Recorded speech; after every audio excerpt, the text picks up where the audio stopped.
So hello everyone, hello students, কেমন আছো তোমরা? আশা করি সবাই খুব খুব খুব ভালো আছো এবং তোমাদের বোর্ডসের প্রিপারেশন খুবই ভালো চলছে।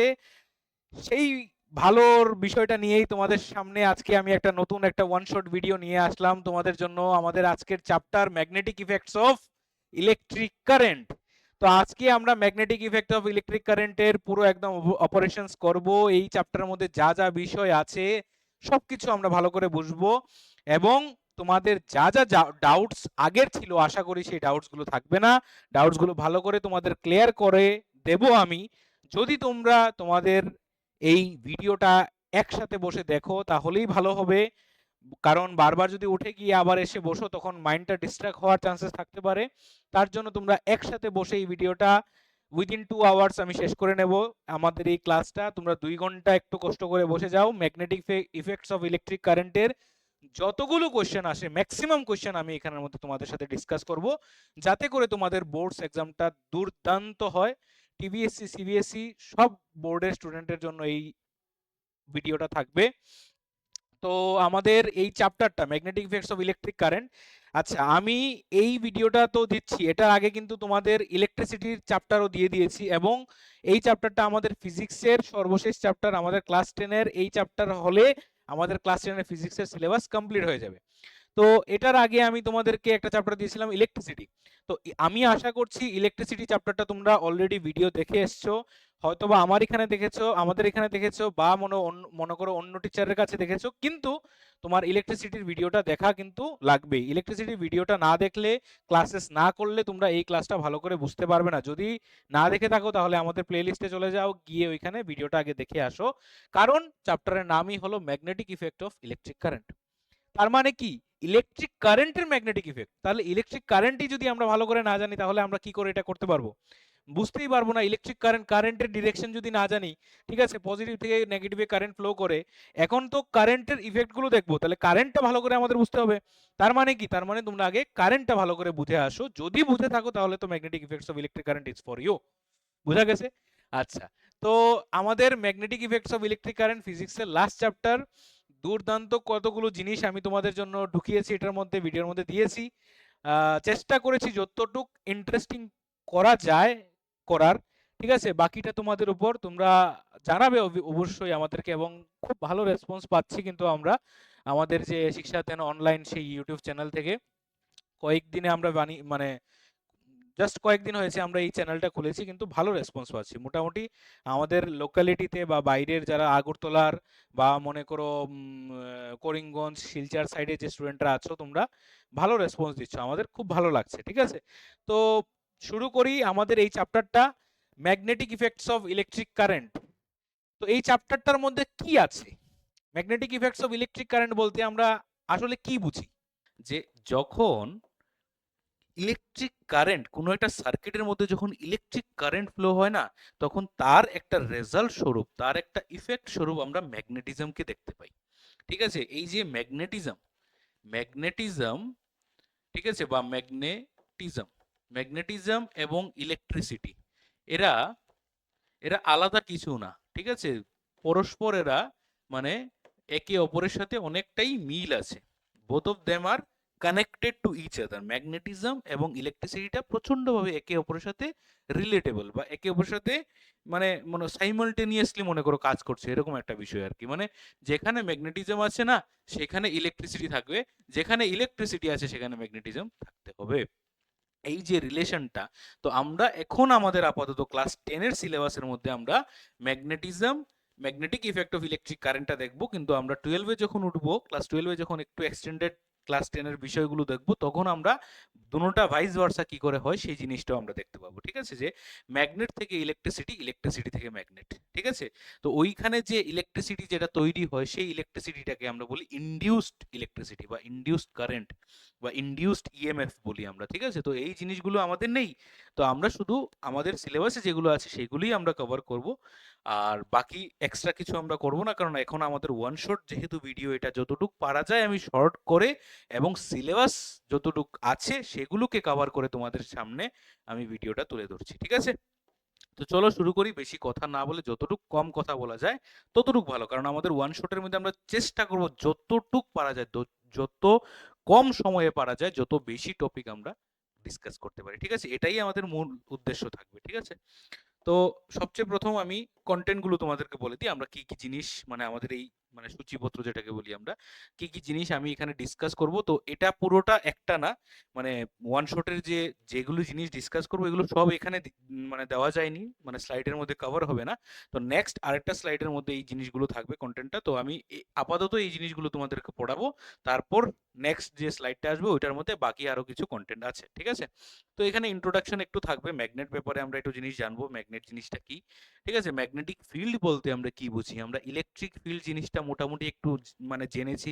যখন পটেনশিয়াল জিনিসটা যখন আমরা পড়েছিলাম তখন ওইখানের মধ্যে ইলেকট্রিক ফিল্ডের একটা কনসেপ্ট ছিল, যে একটা চার্জকে যখন একটা ইলেকট্রিক ফিল্ডে রাখা হবে, আর ওই জায়গাতে যখন একটা চার্জকে নিয়ে আসা হবে একটা ফিল্ডের মধ্যে, তাহলে ফিল্ড জিনিসটা আমরা ভালো করে বুঝেছিলাম, চার্জের যে এরিয়াটা ইনফ্লুয়েন্সড, যে এরিয়াটা থাকে, যে এরিয়ার মধ্যে একটা চার্জ অ্যাট্রাকশন বা রিপালশন ফোর্সটা দেখাতে পারে, সেই জিনিসটাকে আমরা বলেছিলাম ইলেকট্রিক ফিল্ড। তো ম্যাগনেটিক ফিল্ড জিনিসটা কি সেটাও আমরা দেখব।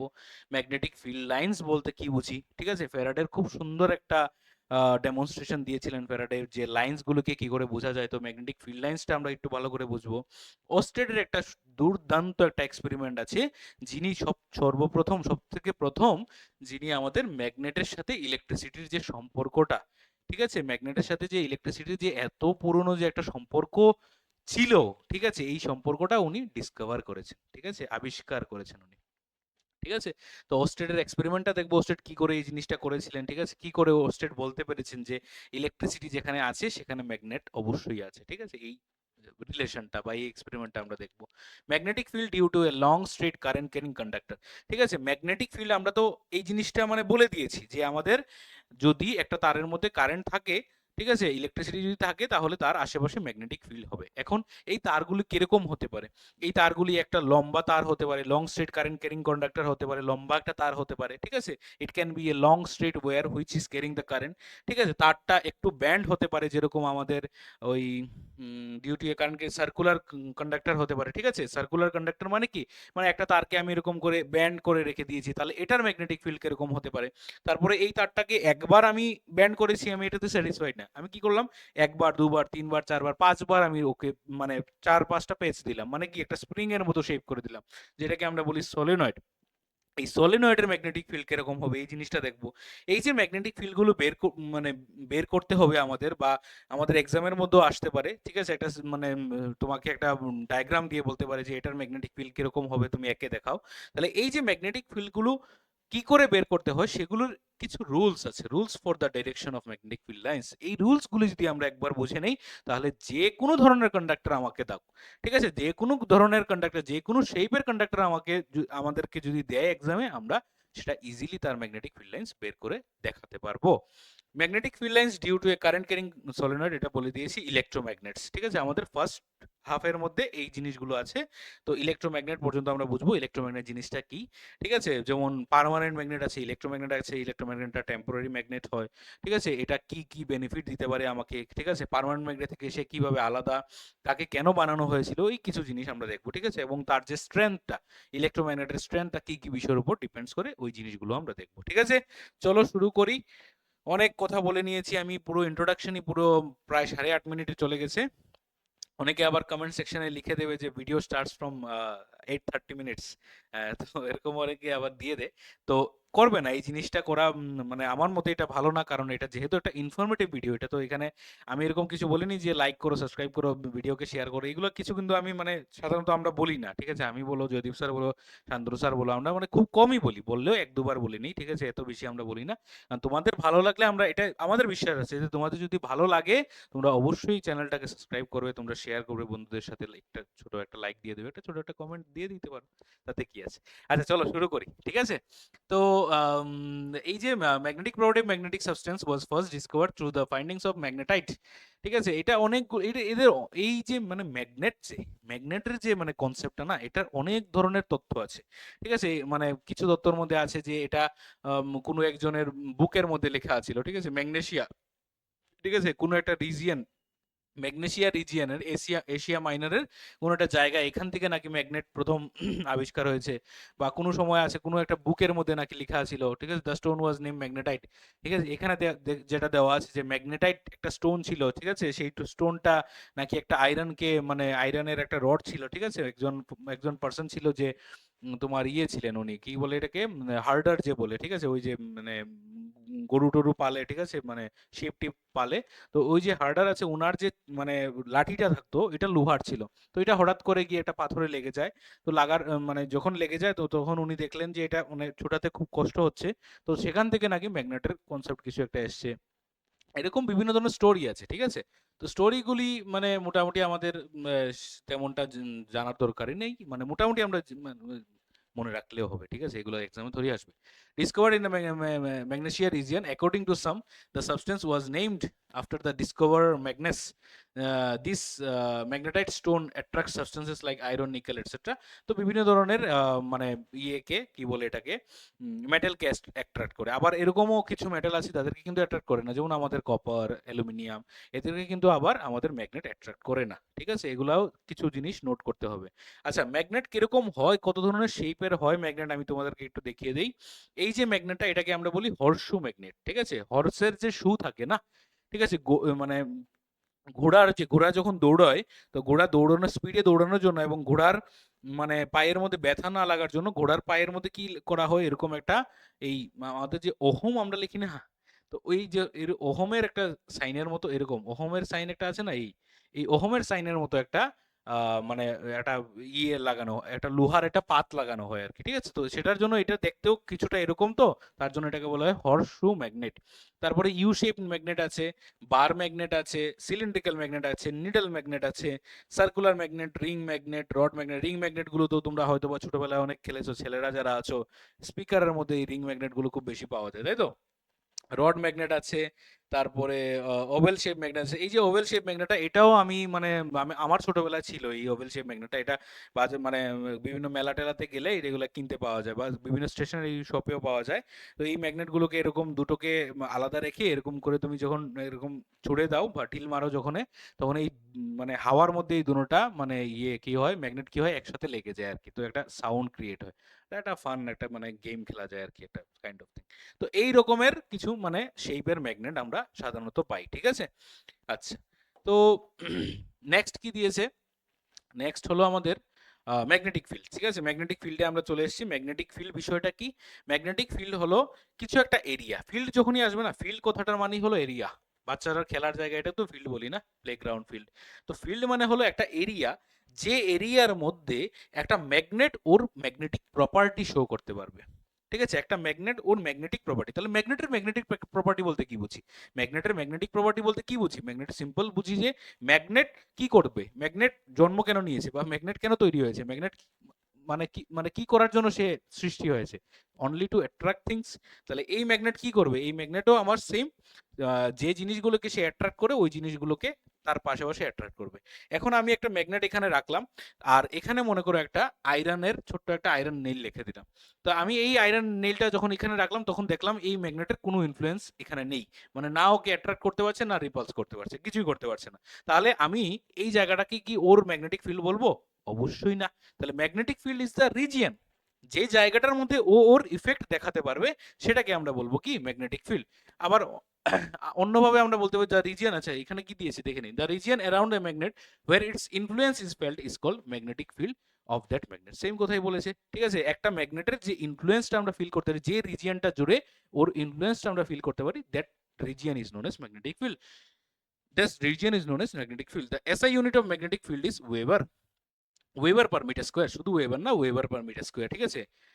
ম্যাগনেটিক ফিল্ডের যে এসআই ইউনিটটা, এটা মাথাতে রাখবে, ওয়েবার পার মিটার স্কোয়ার বা টেসলা। আমরা সাধারণত টেসলাটাই বেশিরভাগ ইউজ করি, ঠিক আছে। টেসলা ক্যাপিটাল টি ইউজ করি। টেসলা কার তোমরা জানো, ঠিক আছে, নিকোলা টেসলা, উনি একজন হি ওয়াজ এ লাইক গ্রেট সায়েন্টিস্ট, ঠিক আছে, অফ দ্যাট টাইম।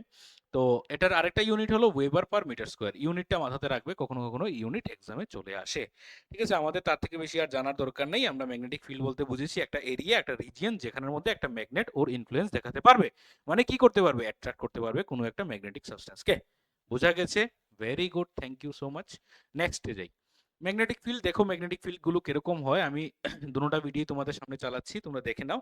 ঠিক আছে, এখানে ম্যাগনেটিক ফিল্ড গুলো দেখো, এই যে বার ম্যাগনেটটা আছে না, এই বার ম্যাগনেটের মনে করো এই হলো ম্যাগনেটিক ফিল্ড, মানে ওর এরিয়াটা ওই বড় যে ওভেল যে আমাদের মানে সার্কেলটা আছে ইলেকট্রিক্যাল, এইটা অবধি। তো এখানে যখন আমি একটা আয়রন নেলকে এখানে লিখেছি, এই আয়রন নেলটাকে ও কি করছে, আয়রন পিসটাকে ও কন্টিনিউয়াস অ্যাট্রাক্ট করে যাচ্ছে, মানে কি ওর ম্যাগনেটিক ফিল্ডের আন্ডারে, ওর ম্যাগনেটিক ফিল্ডের ইনফ্লুয়েন্সের মধ্যে আমি জিনিসটাকে রেখে দিয়েছি। বা মনে করো যদি আমরা মানে প্র্যাকটিক্যালি যদি আমরা দেখতে চাই, তাহলে তোমরা এরকম করে ম্যাগনেটিক ফিল্ড লাইন্স গুলো, সরি ম্যাগনেটিক ফিল্ড গুলো দেখতে পাবে।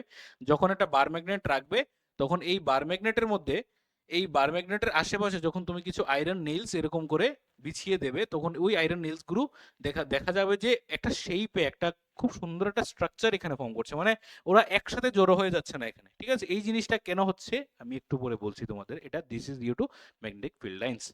তো এখানে আপাতত দেখো যে এই যে এরিয়াটা আছে, এই যে জায়গাগুলো আছে, এই জায়গাগুলোর মধ্যে ম্যাগনেটিক ফিল্ডটা বেশি দেখা যাচ্ছে, তাই তো। আবার বাকি এই জায়গাগুলো একটু মানে খালি খালি লাগছে, মানে এখানে ম্যাগনেটিক ফিল্ড নেই। ঠিক আছে, বাকি ওই জায়গাগুলোতে ম্যাগনেটিক ফিল্ড আছে। তাহলে ম্যাগনেটিক ফিল্ড কোন জায়গাতে আছে বা কোন জায়গাতে নেই, সেই জিনিসটা আমরা কি করে বুঝবো? তো সেই জিনিসটা আমরা বুঝতে পারবো এইভাবে, যখন আমরা ম্যাগনেটিক ফিল্ড লাইন্স গুলোকে ভালো করে বুঝতে পারবো। ঠিক আছে, কি হলো, সাউন্ড কেন করছে? চলো নেক্সট দেখি। আচ্ছা, তারপর কি দিয়েছে, what are magnetic field lines. হ্যাঁ, ম্যাগনেটিক ফিল্ড লাইন্সে চলে এসেছি। তো ম্যাগনেটিক ফিল্ড লাইন্স বলতে, বা লাইন অফ ফোর্সও বলা হয় এদেরকে। লাইন অফ ফোর্স কেন? কারণ এই লাইনের মধ্যে ফোর্স ফিল হয়। ঠিক আছে, এই লাইনগুলোর মধ্যে না পার্টিকেলে ফোর্স ফিল করে, তো এটার জন্য এটার নাম হলো line of force. In a magnetic field the imaginary lines along which a free isolated north pole. Free isolated north pole, এই কথাটা খুব সুন্দর করে মাথাতে নোটেট করে রাখবে যখনই, আচ্ছা তোমরা যখনই ভিডিওগুলো দেখো, আশা করি তোমরা পজ করে হয়তো বা লিখে রেখে দাও। ঠিক আছে, মানে ডেফিনেশন গুলো লিখে রেখে দাও। তো এই ডেফিনেশন গুলো যখন লিখে রাখবে, তখন আমি যে যে জায়গাগুলোতে আন্ডারলাইন করবো না, তোমরা সঙ্গে সঙ্গে ওই জায়গাগুলো আন্ডারলাইন করে রেখে দেবে, কারণ ওই পয়েন্টস গুলো না খুব ইম্পর্টেন্ট পয়েন্টস। ঠিক আছে, ওই ওই পয়েন্টস গুলো যদি তুমি মনে রাখতে পারো, তাহলে পুরোটা ডেফিনেশন তোমার মাথাতে চট করে চলে আসবে। ঠিক আছে, the free isolated north pole would move is called a magnetic field line or line of force। তো এটা কি বলছে, আইসোলেটেড নর্থ পোল বলতে কি বলছি আমরা? আসলে আইসোলেটেড নর্থ পোল কখনোই এক্সিস্ট করে না। বিষয়টা কি হয় দেখো, আমি যদি একটা বার ম্যাগনেট নেই, তাহলে আমাকে আগে বলো, এই বার ম্যাগনেট নিলে এটাকে যদি মাঝখানে যদি আমি কেটে দিই, এই মাঝখানে যদি আমি কেটে দিই, তাহলে এটা, এই ম্যাগনেটটা কি হবে, দুটো টুকরো হয়ে যাবে। তাহলে দুটো টুকরো হয়ে গেলে কি নর্থ পোল আলাদা সাউথ পোল আলাদা হবে? কখনোই হবে না। ঠিক আছে, ম্যাগনেটের ক্ষেত্রে এটা কখনোই হয় না। যদি এটা নর্থ পোল হয়, আমি মাঝখানে কেটে দেই, এটা সাউথ হয়ে যাবে, আবার এটা নর্থ হয়ে যাবে, কারণ এটাই ম্যাগনেটের সিস্টেম। তুমি ম্যাগনেটকে কখনোই ইউনিপোলার করতে পারবে না, সিঙ্গেল পোল ম্যাগনেট তুমি কখনোই এক্সিস্ট করাতে পারবে না। তো এখানে যে কথাটা বলেছে না, এটা জাস্ট একটা হাইপোথেটিক্যাল কথা, যে এটা যদি হয়। ঠিক আছে, তো এখানে ইমাজিনারি লাইন, আর এটার মধ্যে ফ্রি আইসোলেটেড নর্থ পোল। তো বলেছে যে যদি আমার কাছে কিছু ম্যাগনেট থাকে, এবং সেই ম্যাগনেটের মধ্যে এটা নর্থ পোল, ঠিক আছে, ম্যাগনেটের এটা নর্থ পোল, এটা সাউথ পোল। ঠিক আছে, তো এই নর্থ আর সাউথ পোলের মধ্যে যদি আমি একটা আইসোলেটেড নর্থ পোলের একটা ম্যাগনেট, ঠিক আছে, মানে শুধু নর্থ পোল আছে, মনে করো একটা ম্যাগনেট আছে আমার কাছে, শুধু এটার মধ্যে নর্থ পোল। তো এই নর্থ পোলের যদি কোনো একটা ম্যাগনেটকে আমি কোনো জায়গাতে রাখি, মনে করো আমি এখানে রাখলাম, তো ঘটনা কি হবে? কারণ আমরা জানি না, আমি বলছি। ঠিক আছে, আমরা জানি না, কিন্তু এখন জেনে নেব যে আমাদের যেরকম চার্জেসের মধ্যে পজিটিভ এবং আমাদের যে নেগেটিভ চার্জ আছে, যে আনলাইক চার্জেস আছে, ওরা একে অপরকে কি করে, ওরা একে অপরকে অ্যাট্রাক্ট করে। Unlike charges attract each other and like charges repel each other. ঠিক আছে, তাহলে সিমিলারলি এখানেও একটা ঘটনা ঘটবে, যে যখন নর্থ পোল থাকবে, বেশি ইয়ে হয়ে গেছে না, মোটা হয়ে গেছে এতটুকু। তো যখনই নর্থ পোল থাকবে, আর মনে করো ওইদিকে আরেকটা আমি ম্যাগনেট দিলাম, যেটা এদিকে সাউথ পোল আছে, তো নর্থ সাউথে সবসময় কি হয়, অ্যাট্রাকশন হয়। নর্থ আর সাউথে সবসময় অ্যাট্রাকশন হয়। আর নর্থ আর নর্থে যদি আমি এটাকে নর্থ পোল দেই, ঠিক আছে, আমি যদি এটাকে মনে করো নর্থ পোল দেই, তাহলে তখন কি হবে, নর্থ আর নর্থ পোল দিয়ে তখন রিপালশন হবে। এই যে কথাগুলি বলছি না আমি, এই জিনিসগুলো কিন্তু নোট করে রেখে দেওয়া উচিত তোমাদের। ঠিক আছে, তো যদি কেউ না করছো, বসে বসে শুয়ে শুয়ে যদি এই জিনিসগুলো দেখছো, তাহলে দিকে কানে ঢুকবে, আরেক দিকে কিন্তু বেরিয়ে যাবে, ঠিক আছে? কোনো লাভ হবে না। তুমি ক্লাসেস গুলো ভালো করে মানে খুব মানে কনসেন্ট্রেশন দিয়ে দেখছো, সেটা আমি মানছি, কিন্তু জিনিসগুলো বেশি সময়ের জন্য স্থায়ী থাকবে না, ঠিক আছে? এটাই অনলাইন ক্লাসেসের মানে one of the most demerits হয়, যে ক্লাসেসগুলো আমরা দেখে সঙ্গে সঙ্গে যদি নোট না করি, না লিখি, আমি যদি এটার মধ্যে যদি আমি মানে নিজেকে যদি মানে কি বলে ইনভলভ না করি, তখন আমার ওই জিনিসগুলো মাথা থেকে চলে যায় আর কি, ঠিক আছে? আচ্ছা, তো নর্থ পোলে কি হবে? এখানে রিপালশন হবে। এই জিনিসটা মাথাতে রাখবে যে লাইক পোল যদি হয়, রিপালশন হয়। তাহলে আমি কি বললাম, যে এখানে যদি আমি একটা আইসোলেটেড নর্থ পোল রাখি, তাহলে আইসোলেটেড নর্থ পোল রাখলে এই আইসোলেটেড নর্থ পোলটা কোথায় যাবে? এই আইসোলেটেড নর্থ পোলটা সাউথের দিকে যাবে। বুঝতে পেরেছো? কারণ এই নর্থ পোলকে কি করবে? ধাক্কা দেবে। তাহলে ধাক্কা দিলে ও কোথা থেকে যাবে? ও সাউথ পোলের দিকে যাবে। তাহলে ডিরেকশনটা কোথা থেকে আসলো? ডিরেকশনটা আসলো যে সে সাউথ পোল থেকে আসছে, মানে ঠিক আছে? সব নর্থ পোল থেকে ফিল্ড লাইন গুলো কি হচ্ছে? বের হচ্ছে। আর ঢুকছে কোথায়? সাউথ পোলে ঢুকছে। কেন সাউথ পোলে ঢুকছে? কারণ সাউথ পোলে আমাদের নর্থ পোলটা আসছে, কোনো একটা নর্থ পোল সাউথ পোলে আসছে, তার জন্য ডিরেকশনটা দেখা যাচ্ছে যে সব এদিকে ঢুকছে। তার জন্য যখন নর্থ সাউথ পোলে আমরা একটা বার ম্যাগনেট ড্র করব, আর তার ম্যাগনেটিক ফিল্ড লাইন্স গুলো যখন আমরা দেখাবো, তখন দেখাবো যে নর্থ থেকে সাউথে সে সবসময় আসছে। বোঝা গেছে? তাহলে এই যে ফিল্ড লাইন্স গুলো, এই ফিল্ড লাইন্স গুলো যে এইরকম আমি কেন এঁকেছি? এইরকম এঁকেছি কারণ ওই ডায়াগ্রামটা আমরা যে একটু আগে একটা প্র্যাকটিক্যাল দেখেছিলাম, তো ওই প্র্যাকটিক্যালটার মধ্যে এরকম হয়েছিল যে যদি আমি একটা বার ম্যাগনেট রাখি, আর তার উপর থেকে যদি আমি একটু কিছু আয়রন ফিলিংস গুলো স্প্রিঙ্কল করি, তখন দেখা যায় যে আয়রন ফিলিংস গুলো এরকম একটা শেপ বানাচ্ছে। তার মানে কি? যেহেতু এরকম শেপ বানাচ্ছে, মানে এই জায়গাতে ম্যাগনেটিক ফিল্ড গুলো আছে, মাঝখানে মাঝখানে কোনো জায়গাতে হয়তো বা নেই, ঠিক আছে? কারণ যেখানে থাকবে না, ওইখানে আমাদের আয়রন নেলসের উপর কোনো ফোর্স পড়বে না। সিম্পল ব্যাপার, বুঝতে পেরেছো? তাহলে এই হবে আমাদের ম্যাগনেটিক ফিল্ড লাইন্স গুলো। যদি নর্থ নর্থ রাখি, তাহলে নর্থ থেকেও বেরোবে, আর এদিকেও দেখো নর্থ থেকে বেরোচ্ছে। তাহলে দুইটা ফিল্ড লাইন যদি একসাথে এরকম করে বেরোয়, তাহলে একে অপরকে কি করবে? রিপালস করবে। এখানে একে অপরকে রিপালস করছে। নর্থ সাউথে কি হবে? নর্থ থেকে এসে এদিকে সাউথে ঢুকবে, নর্থ থেকে এসে সাউথে ঢুকবে। তাহলে একটা আরেকটাকে মানে একে অপরকে কি করবে? অ্যাট্রাক্ট করবে। দিস ইজ দ্য থিং, ঠিক আছে? তাহলে ম্যাগনেটিক ফিল্ড লাইন্স, এটার কি হবে? নর্থ সাউথ একটা বার ম্যাগনেট এরকম এরকম হবে, নর্থ সাউথের সেম এরকম হবে, আর নর্থের নর্থ থেকেও বেরোবে, এদিকে নর্থ থেকেও বেরোবে। বোঝা গেছে জিনিসটা? ঠিক আছে, আশা করছি বোঝা গেছে। আমরা নেক্সট টপিকে যাচ্ছি। ম্যাগনেটিক ফিল্ড লাইন্স অলরেডি আমরা দেখে নিয়েছি, আর আমাদের দেখতে হবে না। আমরা প্রপার্টিজ অফ ম্যাগনেটিক ফিল্ড লাইনে চলে যাচ্ছি, ঠিক আছে? প্রপার্টিজ, ম্যাগনেটিক ফিল্ড লাইনের যে প্রপার্টিজ গুলো আছে, কোনটা নেব? এটাই নি। তো ম্যাগনেটিক ফিল্ড লাইন্সের যে প্রপার্টিজ গুলো আছে, সেই প্রপার্টিজ গুলো একবার আমরা দেখে নিই। Magnetic field lines emerge from the north pole of a magnet and enter to the south pole. তো প্রপার্টিজ মানে কি? আমরা যে যে জিনিসগুলো পড়েছি ওইগুলো কি একটা মানে পয়েন্টসে কিছু আমরা ডিনোট করে রেখে দিলাম আর কি, ঠিক আছে? যাতে আমাদের মনে থাকে, ওইগুলোই মানে আমাদের প্রপার্টিজ এর মেইন ইয়ে আর কি, আনসার। তো প্রথম বলছে যে ম্যাগনেটিক ফিল্ড লাইন্স কোথা থেকে বেরোয়? Emerge from a north pole of a magnet and enter to the south pole. North pole থেকে বেরোয়, সাউথ পোলে গিয়ে ঢুকে, মানে ওর ডিরেকশনটা কি হবে? নর্থ টু সাউথ হবে, ঠিক আছে? The tangent drawn at any point on a magnetic field lines indicates the direction of the resultant magnetic field at that point. আচ্ছা, এই কথাটা কি বলছে? এই কথাটা বলছে যে যদি মনে করো আমি এরকম একটা ম্যাগনেটিক ফিল্ড লাইন ড্র করি, ঠিক আছে? মনে করো আমার একটা ম্যাগনেটিক ফিল্ড লাইন এরকম আসলো, এরকম ব্যান্ড করে একটা মনে করো ম্যাগনেটিক ফিল্ড লাইন যাচ্ছে। তাহলে এই ম্যাগনেটিক ফিল্ড লাইনের মধ্যে যদি আমি এই জায়গাতে একটা নর্থ পোলকে রাখি, তাহলে এই নর্থ পোলটা কোথায় যাবে জানো? এই নর্থ পোলটা যাবে এই ডিরেকশন বরাবর। কি করে বললাম আমি? কারণ আমি এই ম্যাগনেটিক ফিল্ড লাইনের মধ্যে একটা টেনজেন্ট ড্র করেছি। টেনজেন্ট জানো তো কি? টেনজেন্ট একটা সার্কেলের মধ্যে দিয়ে যে গায়ে ঘেঁষে যে লাইনটা যায়, এই লাইনটাকেই আমরা বলি টেনজেন্ট।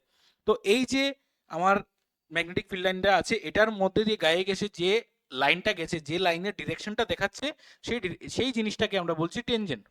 আর এই টেনজেন্টই আমার ওই জিনিসটার ডিরেকশন দেখাচ্ছে যে সে এদিকে সোজা যাবে। বোঝা গেছে? The tangent drawn at any point of a magnetic field line indicates the direction of the resultant magnetic field at that point. Third point কি বলছে আমাদের? Two field lines can never intersect each other. এটা থেকে একটা question আসে, why do two field lines never intersect each other? Very important question. কেন কখনো দুটো ম্যাগনেটিক ফিল্ড লাইন্স একে অপরকে ইন্টারসেক্ট করবে না? ঠিক আছে, এটার মেইন রিজন কি জানো? এটার মেইন রিজন হলো এটা শেষ, এটা শেষ, এটা আছে, এটা ইম্পর্টেন্ট, ঠিক আছে? আমাদের আসলে সমস্যা হয় যখনই আমি পিপিটি থেকে তোমাদেরকে ক্লাস করাই, মানে তখন ওই মানে সিঙ্গেল পোর্শন করে ইরেজ করার সিস্টেম নেই, হয়তো বা আমি হাত দিয়ে করতে হবে, আর পুরো ক্লিয়ার দিলে মানে সবকিছু ক্লিয়ার হয়ে যায়, এটা একটা সমস্যা আর কি। ঠিক আছে? আবার ইয়েতে যদি করি আমি, ব্ল্যাকবোর্ড যেটাকে বলে, ওই ব্ল্যাকবোর্ডে যদি করি আবার তখন এরকম হয় না, তখন সিলেক্ট করেও ইরেজ করা যায়। আচ্ছা, ধরো এদিকে একটা আমি ম্যাগনেটিক ফিল্ড লাইন ড্র করলাম, আর আরেকটা ম্যাগনেটিক ফিল্ড লাইন আমি এদিকে ড্র করলাম, একে অপরকে ইন্টারসেক্ট করে নিয়েছে, ধরলাম আমি ইন্টারসেক্ট করেছে। তাহলে এই যে ইন্টারসেক্ট করেছে না, ইন্টারসেক্টিং পয়েন্টে যদি আমি একটা নর্থ পোল রাখি, কি হবে? এই নর্থ পোলটা কোথায় যাবে? ঠিক আছে, এই নর্থ পোলটা কোন দিকে যাবে আমাকে বলো? এদিকে যাবে? আমি এটার যদি এটা এই যে ফিল্ড লাইন এ, ঠিক আছে, আমি নাম দিই, এটা মনে করো ফিল্ড লাইন এ, এটা ফিল্ড লাইন বি। তাহলে ফিল্ড লাইন এর যদি আমি টেনজেন্টটা ড্র করি, তাহলে এই টেনজেন্টটা এদিকে দেখাচ্ছে। বি এর যদি টেনজেন্টটা ড্র করি, বি এর টেনজেন্ট এদিকে দেখাচ্ছে, এই দিকে দেখাচ্ছে। তাহলে এই দুটো জিনিসের একটার দেখাচ্ছে এই দিকে, একটার দেখাচ্ছে এই দিকে। তাহলে এই এই যে পার্টিকেলটা, এই যে নর্থ পোলটা, যেটা মানে আইসোলেটেড নর্থ পোল আমার এখানে আমি রেখেছিলাম, এই আইসোলেটেড নর্থ পোলটা, বা মনে করো যে কোন নর্থ পোল বাদ দাও, তুমি মনে করো একটা আয়রন রেখেছো, আয়রন নেল রেখেছো, তাহলে এই জায়গাতে যে আমি আয়রন নেলটা রেখেছি, এটা কোথায় যাবে? আমার যদি ম্যাগনেটিক ফিল্ড লাইন দুটো মানে এই যে ফিল্ড লাইন্স গুলো, এটা তো লাইন অফ ফোর্স না, লাইন অফ ফোর্স, ফোর্সের লাইন এগুলো, মানে এই দিকে ফোর্সটা পড়ে, তাহলে এদিকে যদি একটা ফোর্স পড়ে, এদিকে যদি একটা ফোর্স পড়ে, তাহলে এই পয়েন্টে তো রেজাল্টেন্ট ফোর্স আসতে হবে না? যদি আমি এদিকে ধাক্কা দেই, কারণ force is a vector quantity, আমরা এগুলো পড়েছি, জানি এই জিনিসগুলো, এখন কিন্তু বলবে না যে এই জিনিসগুলো জানো না। এদিকে যদি আমি ধাক্কা দেই, মনে করো এদিকে যদি ধাক্কা দেই, তাহলে এটার রেজাল্টেন্ট কোথায় হবে? এই দিকে রেজাল্টেন্ট হবে, কারণ এটার ফোর্স রেজাল্টেন্ট হয়ে এদিকে যাবে, এটা আমরা জানি জিনিসগুলো। ঠিক আছে, আমি যদি মনে করো কোনো একটা ব্লক এখানে রেখে দেই, এই ব্লকের মধ্যে মনে করো আমি যদি এদিকে ফোর্স দিই, ঠিক আছে, আমি যদি এই দিকে ফোর্স দিই, ঠিক আছে, আমি যদি এই দিকে ফোর্স দিই, ব্লকটা কোন দিকে যাবে জানো? ব্লকটা টেনজেনশিয়ালি এদিকে যাবে, এই জিনিসগুলো জানি। আমি যদি এদিকে ধাক্কা দিই, এদিকে ধাক্কা, দুনো দিকে ধাক্কা দিই, এই জিনিসটা দেখা যাবে এরকম করে উপরে উঠছে। তাহলে এই যে উপরে উঠছে, এই জিনিসটা কি? এটা রেজাল্টেন্ট আসছে। তাহলে এই পয়েন্টও কি হবে? রেজাল্টেন্ট আসতে হবে, কিন্তু রেজাল্টেন্ট জিনিসটা পসিবলই না। ঠিক আছে, মানে এটার একে তো দুটো ডিরেকশন, দুটো লাইন অফ ফোর্সের ডিরেকশন চলে আসবে, এবং একটা রেজাল্টেন্ট সে শো করবে, এই মাঝখান দিয়ে এরকম করে যাবে, কিন্তু কখনোই কোনো পার্টিকেল এরকম করে যায় না। তো যেহেতু যায় না, তাহলে তার মানে কি একে অপরকে ওরা কখনোই ইন্টারসেক্ট করতে পারে না, because at the point of intersection two line of two direction of two tangents or two directions of magnetic field lines will be formed, which is not possible, যেটা পসিবল না। তো তার জন্য two field lines can never intersect each other, কখনোই একে অপরকে তারা intersect করবে না। বোঝা গেছে? in an uniform magnetic field, next point, in an uniform magnetic field the field lines are parallel to each other।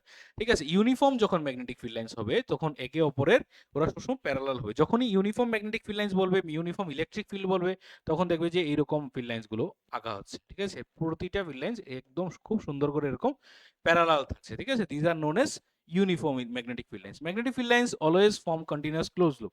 Magnetic field lines গুলো না, ওরা সবসময় ক্লোজ লুপস ফর্ম করে, এরকম ক্লোজ লুপ ফর্ম করে। ঠিক আছে, মানে এখান থেকে মনে করো শুরু হলো, ওইখানে শেষ হলো, তাহলে এই যে লুপটা তৈরি করলো, তাহলে ম্যাগনেটিক ফিল্ড লাইন্স সবসময় ক্লোজ লুপ তৈরি করে। বোঝা গেছে? Very good. ঠিক আছে, আশা করি বোঝা যাবে, কারণ আমি তো মানে এত খারাপ পড়াই না। ঠিক আছে, মোটামুটি ভালোই পড়াই হয়তোবা। ঠিক আছে, তো না বোঝা যাওয়ার অসুবিধা মানে কথা নেই। যদি তারপরেও তোমাদের বোঝা না যায়, তোমরা অবশ্যই মানে আমাকে বলবে, কমেন্ট সেকশনে বলবে। এখন পর্যন্ত তো যদিও কোনো কমেন্ট পাইনি যে ওই জিনিসটা বুঝিনি, বা ওই জিনিসটা খুব মানে মাথার উপর দিয়ে গেছে বা কিছু। ঠিক আছে, যদি যায় অবশ্যই কমেন্ট সেকশনে বলবে যে আমার ওই জিনিসটা ভালো করে বুঝিনি। ওকে, সো আমরা এখন চলে এসেছি আমাদের ওস্টেডের এক্সপেরিমেন্টে। ঠিক আছে, this is one of the most important experiment of this chapter. ঠিক আছে, তো ওস্টেডের এক্সপেরিমেন্টটা দেখি কি বলছে। ওস্টেড কি করেছে, একটা সেটআপ বানিয়েছে। ঠিক আছে, সেটআপটা এক্সপেরিমেন্টের আগে দেখবো না সেটআপ? আচ্ছা, আগে আমরা একটু বুঝে নিই। ঠিক আছে, তারপর আমি দেখিয়ে দেবো ভিডিও, ডোন্ট ওয়ারি। তো এখানে আমি একটা সেটআপ করলাম। ঠিক আছে, আমি না, সরি, ওস্টেড একটা সেটআপ করেছেন। তো ওস্টেডের সেটআপটার মধ্যে উনি কি করেছিলেন, একটা ওয়্যার নিয়েছিলেন। ঠিক আছে, এই ওয়্যারটা কোন এই যে ওয়্যার নিয়েছিলেন, এটার নেগেটিভ টার্মিনাল এটা, পজিটিভ টার্মিনাল এটা। ঠিক আছে, দেখা যাচ্ছে? দেখা যাচ্ছে। ঠিক আছে, এটা এটা নেগেটিভ, এটা পজিটিভ। তাহলে পজিটিভ টার্মিনাল থেকে আমার ইলেকট্রিসিটি ফ্লো হয়, আমরা জানি কারেন্ট এদিকে ফ্লো হয়, এইদিকে ফ্লো হয়ে কারেন্ট এই দিক থেকে এদিকে যাচ্ছে। আচ্ছা, আমরা এটা ডিরেকশনটা একটু বোঝার জন্য একটা কাজ করি, ডিরেকশনটা একটু বুঝে নেই। উম, উম, এটা কোন দিকে দিয়েছে এটা? আচ্ছা, নর্থ টু সাউথই ধরি আপাতত। ঠিক আছে, এটা নর্থ পোল ধরে নেই। ঠিক আছে, এটা নর্থ পোল টোল না, নর্থ আর সাউথ। ঠিক আছে, মনে করো আমি ওস্টেড যেই ঘরে উনি এক্সপেরিমেন্টটা করছিলেন, তো এটার মানে এরকম ভাবে উনি সেটআপটা করেছিলেন যে ইলেকট্রিসিটিটা নর্থ থেকে সাউথের দিকে যাচ্ছে, ঠিক আছে, নর্থ থেকে সাউথের দিকে ইলেকট্রিসিটিটা যাচ্ছে। তাহলে নর্থ থেকে সাউথে আমি এখানে লিখে রেখে দেই, একটা জায়গাতে লিখে রেখে দিই, নর্থ থেকে সাউথে ইলেকট্রিসিটি যাচ্ছে। আর এটা ঠিক নিচে একটা ম্যাগনেটিক নিডেল উনি রেখেছেন, which can easily free to move, ঠিক আছে, যেটা খুব ইজিলি মানে ফ্রি টু মুভ হতে পারে, মানে খুব ইজিলি মুভ করতে পারে। নিডেলটা এরকম ভাবে রেখেছেন, মানে এখানে হোল করে এরকম করে রেখেছেন যাতে ইজিলি মুভ করতে পারে, ওই কম্পাসে যেরকম থাকে ওই রকম আর কি নিডেলটা উনি এরকম করে রেখেছেন। তো যখনই উনি সার্কিটটা অন করেছেন, সার্কিটটাকে যখন ব্যাটারির সাথে কানেক্ট করে যখন অন করেছেন, সঙ্গে সঙ্গে দেখলেন যে নিডেলটা হালকা একটু ডিফ্লেক্ট হচ্ছে, নিডেলটা সরছে, নড়ছে, নিডেলটা কন্টিনিউয়াস নড়ছে। যখন কারেন্ট বন্ধ করে দিলেন তখন আবার নিডেলটা ওর জায়গায় চলে এসেছে, ঠিক আছে। কারেন্ট যখন ডিরেকশন চেঞ্জ করলেন সাউথ টু নর্থ, তখন আবার নিডেলের ডিফ্লেকশন চেঞ্জ হচ্ছে। তাহলে একটা জিনিস এখানে উনি শিওর হয়েছেন যে কারেন্ট যখন চলছে তখন নিডেল নড়ছে। কি নিডেল? এটা ম্যাগনেটিক নিডেল, ঠিক আছে, ম্যাগনেটিক নিডেল। তাহলে এই যে ম্যাগনেটিক নিডেলটা, এই যে ম্যাগনেটিক নিডেলটা নড়ছে, সে কেন নড়ছে? ম্যাগনেটিক নিডেল তো নড়ার কথা না, কারণ আমার একটা ম্যাগনেট নড়ানোর জন্য হয়তোবা আমার একটা ম্যাগনেটের দরকার, আর না হয় একটা আয়রন মানে ম্যাগনেটিক ম্যাটেরিয়াল দরকার, আয়রন দরকার বা নিকেল, এগুলা এই ধরনের কিছু মেটাল দরকার আমার। তো এখানের মধ্যে আমি যে ওয়্যারটা নিয়েছি, সেই ওয়্যারটা তো প্রথমত কথা এটা হয় কপারের হতে পারে, না হয় এটা অ্যালুমিনিয়ামের হতে পারে। আর কপার অ্যালুমিনিয়ামের মধ্যে কোনো কোনো মেটেলই সে অ্যাট্রাক্ট করে না, যার জন্য সে এদিকে যাবে বা ওইদিকে যাবে, ঠিক আছে। তো এখানে আমি যে ম্যাটেরিয়ালগুলো নিয়েছি এগুলার মধ্যে কোনোটাই আমাকে আমার ম্যাগনেটকে অ্যাট্রাক্টও করে না, রিপালসও করে না, কিছু করে না। তো এই যে ম্যাগনেটটা নড়ছে, প্লাস উনি যে এক্সপেরিমেন্টটা করেছেন এটা এরকম ভাবে করেছেন যে এখানের মধ্যে হাওয়া ঢোকারও কোনো রাস্তা নেই, ঠিক আছে, মানে এরকম না যে ফু দিয়ে উনি সরাচ্ছেন বা কিছু একটা, ঠিক আছে। তো এই যে জিনিসটা নড়ছে, সে কেন নড়ছে? আবার আরেকটা জিনিস দেখেছেন, কারেন্ট যখন চলে তখন নড়ে, কারেন্ট বন্ধ হয়ে গেলে আবার বন্ধ হয়ে যায়। তো এই জিনিসটা কেন হচ্ছে? তো এই জিনিসটা হচ্ছে তার মানে কি, কারণ আমার একটা ম্যাগনেটকে যদি, if I need to move a magnet, আমি কোথায় কোথায় কোথায় কোথায় লিখবো, ঠিক আছে, পড়ে যাচ্ছি, সরি।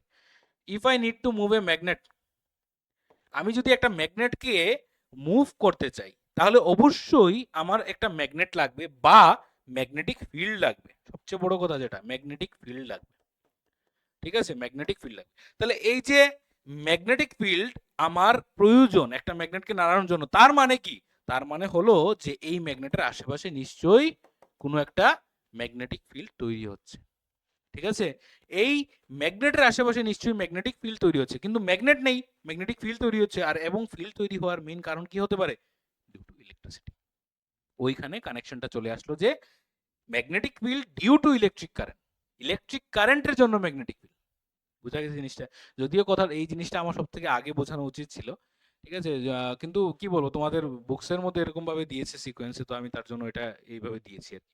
তো এইভাবে উনি এস্টাবলিশ করেছেন যে যখন ইলেকট্রিসিটি ফ্লো হবে তখন আমার নিডেলটা মুভ হবে। কেন? কারণ ইলেকট্রিসিটির জন্য আশেপাশে ম্যাগনেটিক ফিল্ড তৈরি করছে, আর ওই ম্যাগনেটিক ফিল্ডে আমার নিডেলটাকে নড়াচ্ছে, সরাচ্ছে, কিছু একটা করছে, ডিফ্লেক্ট করছে, ঠিক আছে। এবং এটা ডিরেকশনটা কিরকম হবে আমি একটু বলে দিই তোমাদেরকে। আমরা ধরেছিলাম না নর্থ টু সাউথ, তো নর্থ টু সাউথ হলে এটাকে মনে রাখবে নোজ দিয়ে, নোজ, NOSE, নোজ একটা লেটার দিয়ে মনে রাখবে, নোজ লেটার না ওয়ার্ড দিয়ে। তো এটা কি করে মনে রাখবে? নর্থ টু যদি সাউথ হয় তাহলে ডিফ্লেক্টেড টুয়ার্ডস ইস্ট। আচ্ছা, এটা যদি আমাদের নর্থ হয়, এটা যদি আমাদের সাউথ হয়, নর্থ সাউথ, নর্থ সাউথ, ঠিক আছে, আমার একটু গরমি লাগে, এটা ইস্ট হবে না, নর্থ সাউথ, হ্যাঁ এটা ইস্ট হবে, এটা ওয়েস্ট হবে। তাহলে কি বলছে দেখো, এটা হলো নিডেলের নর্থ পোল, আর এটা হলো নিডেলের নর্থ পোল, এটা ওয়েস্টটা একটু দূরে লিখি, ওয়েস্ট, ঠিক আছে, আর এটা ইস্ট। তো এরকমই তো হয়, নর্থ সাউথ ইস্ট ওয়েস্ট, ঠিক আছে। ঠিক আছে। তো তো এখানে এটা হলো নিডেলের নর্থ পোল, এটা হলো নিডেলের সাউথ পোল। তো ঘটনা কি হচ্ছে, যখন নর্থ টু সাউথ আমার কারেন্ট যাচ্ছে তখন নিডেলটা কোথায় যাচ্ছে? নিডেলটা ইস্টের দিকে যাচ্ছে, মানে নিডেলের যে নর্থ পোলটা, নিডেলের নর্থ পোল কোথায় থাকা উচিত ছিল? ওইদিকে। তো নিডেলের নর্থ পোল ডিফ্লেক্ট হচ্ছে কোথায়? Towards east. এই ঘটনাটা উনি দেখেছেন। এবং আরেকটা জিনিস দেখেছেন, যখন উনি ডিরেকশনটা চেঞ্জ করেছেন, যখন উনি ডিরেকশন মানে সাউথ টু নর্থ, যখন সাউথ টু নর্থ করেছেন তখন এটা মনে রাখবে একটা আমি লিখে দেই, এটা মনে রাখবে স্নো দিয়ে, স্নো যে ওয়ার্ডটা আছে স্নো ওয়ার্ডটা দিয়ে মনে রাখবে যে সাউথ টু নর্থ যখন কারেন্ট যায় তখন ডিফ্লেক্টেড টুয়ার্ডস ওয়েস্ট হবে। ঠিক আছে, ম্যাগনেটিক নিডেল কোথা থেকে মানে ডিফ্লেক্ট হবে, ওয়েস্টের দিকে ডিফ্লেক্ট হবে। ঠিক আছে, মানে নর্থ পোলটা কোথায় যাবে, নর্থ পোলটা ওয়েস্টের দিকে ডিফ্লেক্ট হবে। তো এই জিনিসটা ওনার মানে একটা আউটকামস ছিল ওনার অবজারভেশনের বা রেজাল্ট বলতে পারো, যে এই এক্সপেরিমেন্টের মধ্যে উনি আউটকামস এটা দিয়েছে যে নর্থ টু সাউথ যখন কারেন্ট যাবে তখন ডিফ্লেক্টেড টুয়ার্ডস ইস্ট, আর সাউথ টু নর্থ যখন কারেন্ট যাবে তখন ডিফ্লেক্টেড টুয়ার্ডস ওয়েস্ট হবে। This is the concept. ঠিক আছে, this is the observation or this is the conclusion বলতে পারো। তো আমরা একটু এখন এক্সপেরিমেন্টটা দেখে নিই ঘটনাটা কি হয়। তো এই ধরনের এরকম একটা সেটআপ ছিল, এখানের মধ্যে ইলেকট্রিসিটি পাস করার জন্য এখানে একটা ইয়ে রেখেছে, কম্পাস রেখেছে, আর এইভাবে কারেন্ট দেখো পাস করছে। ঠিক আছে, এইখানে মনে করো এটা পজিটিভ টার্মিনাল, এটা নেগেটিভ টার্মিনাল। তো যখন এরকম করছে তখন এটা কিছুটা ইস্টের দিকে ডিফ্লেক্ট করছে। তো এই যে জিনিসটা হচ্ছে, আবার আমি দেখাই, এটা একটু একদম অল্প সময়ের আর কি ভিডিওটা। ঠিক আছে, তোমরা একটু যদি দেখো ভালো করে তাহলে বুঝবে। এই যে কানেকশন যখনই দিল দেখো এই ডিফ্লেকশনটা হচ্ছে, ডিফ্লেক্ট হচ্ছে। ঠিক আছে, যখনই কানেকশন কেটে দেয় তখন আবার ডিফ্লেকশন বন্ধ হয়ে যায়। তাহলে এই যে জিনিসটা হচ্ছে, আমার হাতের জন্য হয়তো বা দেখতেই পারোনি, আবার দেখো। ঠিক আছে, আমি দূরে থেকে দেখাচ্ছি। ঠিক আছে, এই যে কানেকশন যখন হচ্ছে তখন নিডল ডিফ্লেকশন হচ্ছে, আর যখনই এই ডিফ্লেকশন মানে কারেন্ট যখন বন্ধ হয়ে যাচ্ছে তখন এই ডিফ্লেকশনটা বন্ধ হয়ে যাচ্ছে। তো এই যে জিনিসটা, এই জিনিসটাই অস্ট্রেডের এক্সপেরিমেন্টের মধ্যে ধরা পেয়েছে, এবং তার জন্য অস্ট্রেড ওই রিলেশনটা উনি দেখাতে পেরেছেন যে ইলেকট্রিসিটির জন্য ম্যাগনেটিজম এক্সিস্ট করে। ঠিক আছে, ইলেকট্রিসিটির জন্য ম্যাগনেটিজম তৈরি মানে ম্যাগনেটিক ফিল্ড আমরা তৈরি করতে পারি। Next, ampere swimming rule. ঠিক আছে, এম্পিয়ারের সুইমিং রুলটা একটু দেখে নাও। এটা আসলে মোটামুটি সেম কথাই, অস্ট্রেটের যে কথাটা এটা মোটামুটি সেমই, একটু জাস্ট উনি চেঞ্জ করে বলেছিলেন। If a person faces A magnetic needle and swims, মানে ম্যাগনেটিক নিডলের দিকে যদি উনি ফেস করে থাকেন and swim along the direction of current with outstretched arms over the current carrying wire, then the north pole of the magnetic needle deflects towards person left hand. তো বলছে যে যদি একটা পার্সন এরকম করে শুয়ে থাকে মানে ম্যাগনেটিক নিডলের দিকে, মানে নিডলটার নর্থ পোলের দিকে ওনার মাথাটা আর সাউথ পোলের দিকে ওনার পা, আর যদি কারেন্ট ওনার পা থেকে ঢুকে মাথা দিয়ে বের হয় তাহলে নিডলটা ওনার লেফট হ্যান্ডের দিকে ডিফ্লেক্ট হবে। তার মানে কি SNOW, স্নো হচ্ছে মানে ওনার যে লেফট হ্যান্ডটা এটা আসলে ওয়েস্টের দিকে আর ওনার রাইট হ্যান্ডটা ইস্টের দিকে। মানে উনি মনে করো এই হলো নর্থ সাউথ, উনি এরকম করে শুয়ে আছেন, তো তো ওনার বাঁ হাতটা ওয়েস্টের দিকে পড়ছে, তার জন্য ম্যাগনেটিক নিডলের নর্থ পোলটা ওয়েস্টের দিকে যাচ্ছে, কারণ স্নো এর মানে ফর্মুলা অনুযায়ী আমরা এখানে দেখতে পাবো যে যদি পা দিয়ে ঢুকে মানে সাউথ দিয়ে ঢুকছে নর্থ দিয়ে বেরোচ্ছে কারেন্টটা, তাহলে ম্যাগনেটিক নিডলটা ডিফ্লেক্ট হবে ওয়েস্টের দিকে। বোঝা গেছে জিনিসটা? Very good. তো এটাই এম্পিয়ারের swimming rule. Rules for direction of magnetic field line. আচ্ছা, ম্যাগনেটিক ফিল্ড লাইনের যে ডিরেকশনগুলি কি করে বের করতে হয় সেগুলোর আগে রুলস দেখে নিই, তারপর আমরা যে কোনো ধরনের কন্ডাক্টরের ম্যাগনেটিক ফিল্ড লাইন্স আমরা বের করতে পারবো। যে কোনো ধরনের আমাদের কন্ডাক্টর দাও, আমাদের কোনো অসুবিধা হবে না। তো সবচেয়ে প্রথম রুলটা হলো রাইট হ্যান্ড থাম্ব রুল। তো রাইট হ্যান্ড থাম্ব রুল কি বলছে? রাইট হ্যান্ড থাম্ব রুল বলছে যদি যদি তোমার রাইট হ্যান্ডের যে থাম্বটা, ঠিক আছে, এই থাম্বের মধ্যে এই এই যে থামটা এটা যদি ইলেকট্রিক কারেন্ট, আমার ফোন আছে একটু ডিস্ট্রাকশন হয়ে যাচ্ছে আমি, ঠিক আছে একটু দাঁড়াও আমি দেখে নেই কে ফোন করছে, বেশি আর্জেন্ট নাকি। একটু দাঁড়াও। হ্যালো, আমি ক্লাসে রেকর্ডিং এ। মা ফোন করেছিল তো ফোনটা ধরা উচিত।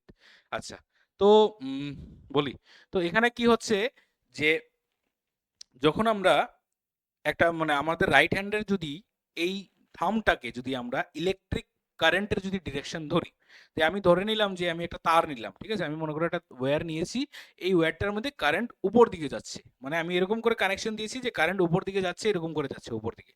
তাহলে এই উপর দিকে যে কারেন্ট যাচ্ছে এটা ডিরেকশন কে দেবে? এটা ডিরেকশন দেবে আমাদের থাম। তো আমি মনে করো আমার থাম আমার কারেন্টের ডিরেকশন দিল, তাহলে থাম যদি কারেন্টের ডিরেকশন দেয় তাহলে বাকি যে 4টে ফিঙ্গার আছে ওই ফিঙ্গারগুলোকে যদি আমি ক্লোজ করি, আমি এই ফিঙ্গারগুলোকে তো এদিকেই ক্লোজ করতে হবে না ওইদিকে করতে পারবো?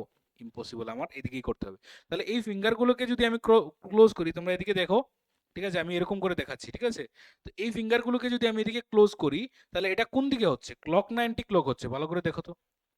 ঠিক আছে, এই যে এখানে 12, এটা 12 এর ইয়ে থাকে, 12 থাকে, এখানে কত হবে, এটা ওইদিকে হবে 1, এদিকে হবে 2, মানে সরি এদিকে হবে 11।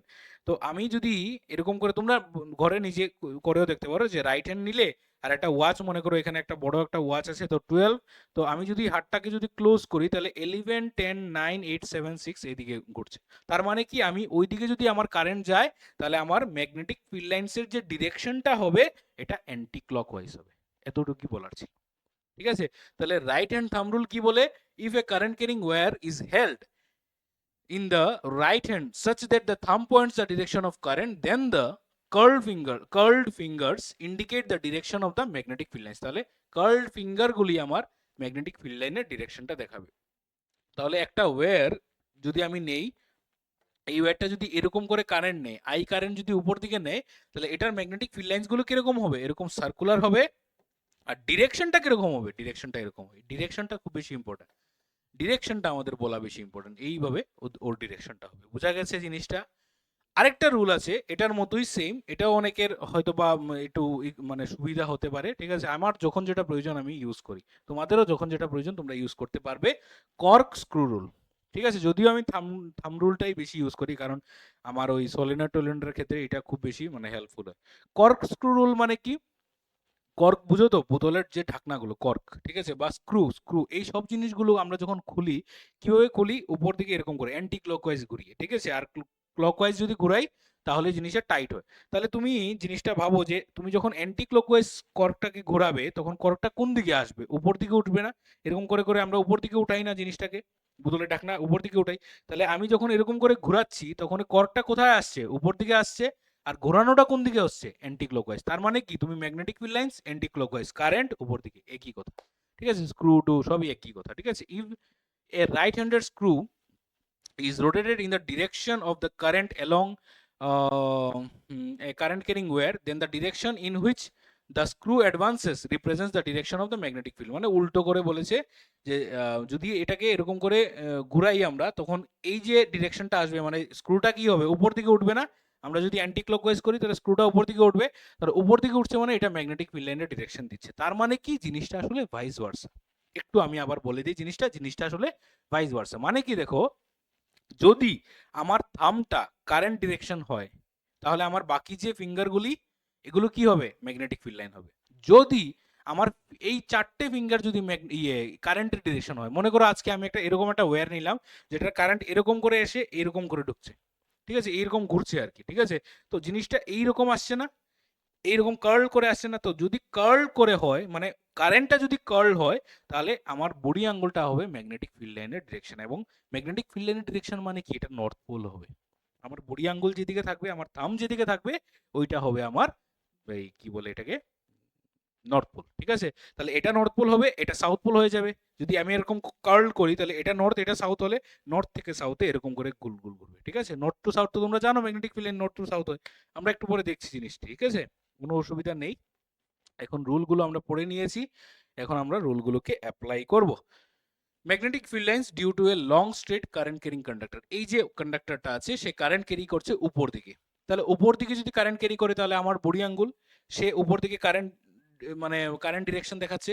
তাহলে আমি আমার বাকি আঙ্গুলগুলিকে এইভাবে এদিকে কার্ল করব। তাহলে যদি আমি এদিকে কার্ল করি, তাহলে আমার ম্যাগনেটিক ফিল্ড লাইন্স কোথা থেকে আসছে, এই হলো ম্যাগনেটিক ফিল্ড লাইন্সের direction. and these are the direction of magnetic field lines। তাহলে এরা ঘুরছে কিরকম, অ্যান্টি ক্লকওয়াইজ। এই যে 12, 11, 10, 1, 2, তাহলে কোন দিকে ঘুরছে, এটা অ্যান্টি ক্লকওয়াইজ ঘুরছে না?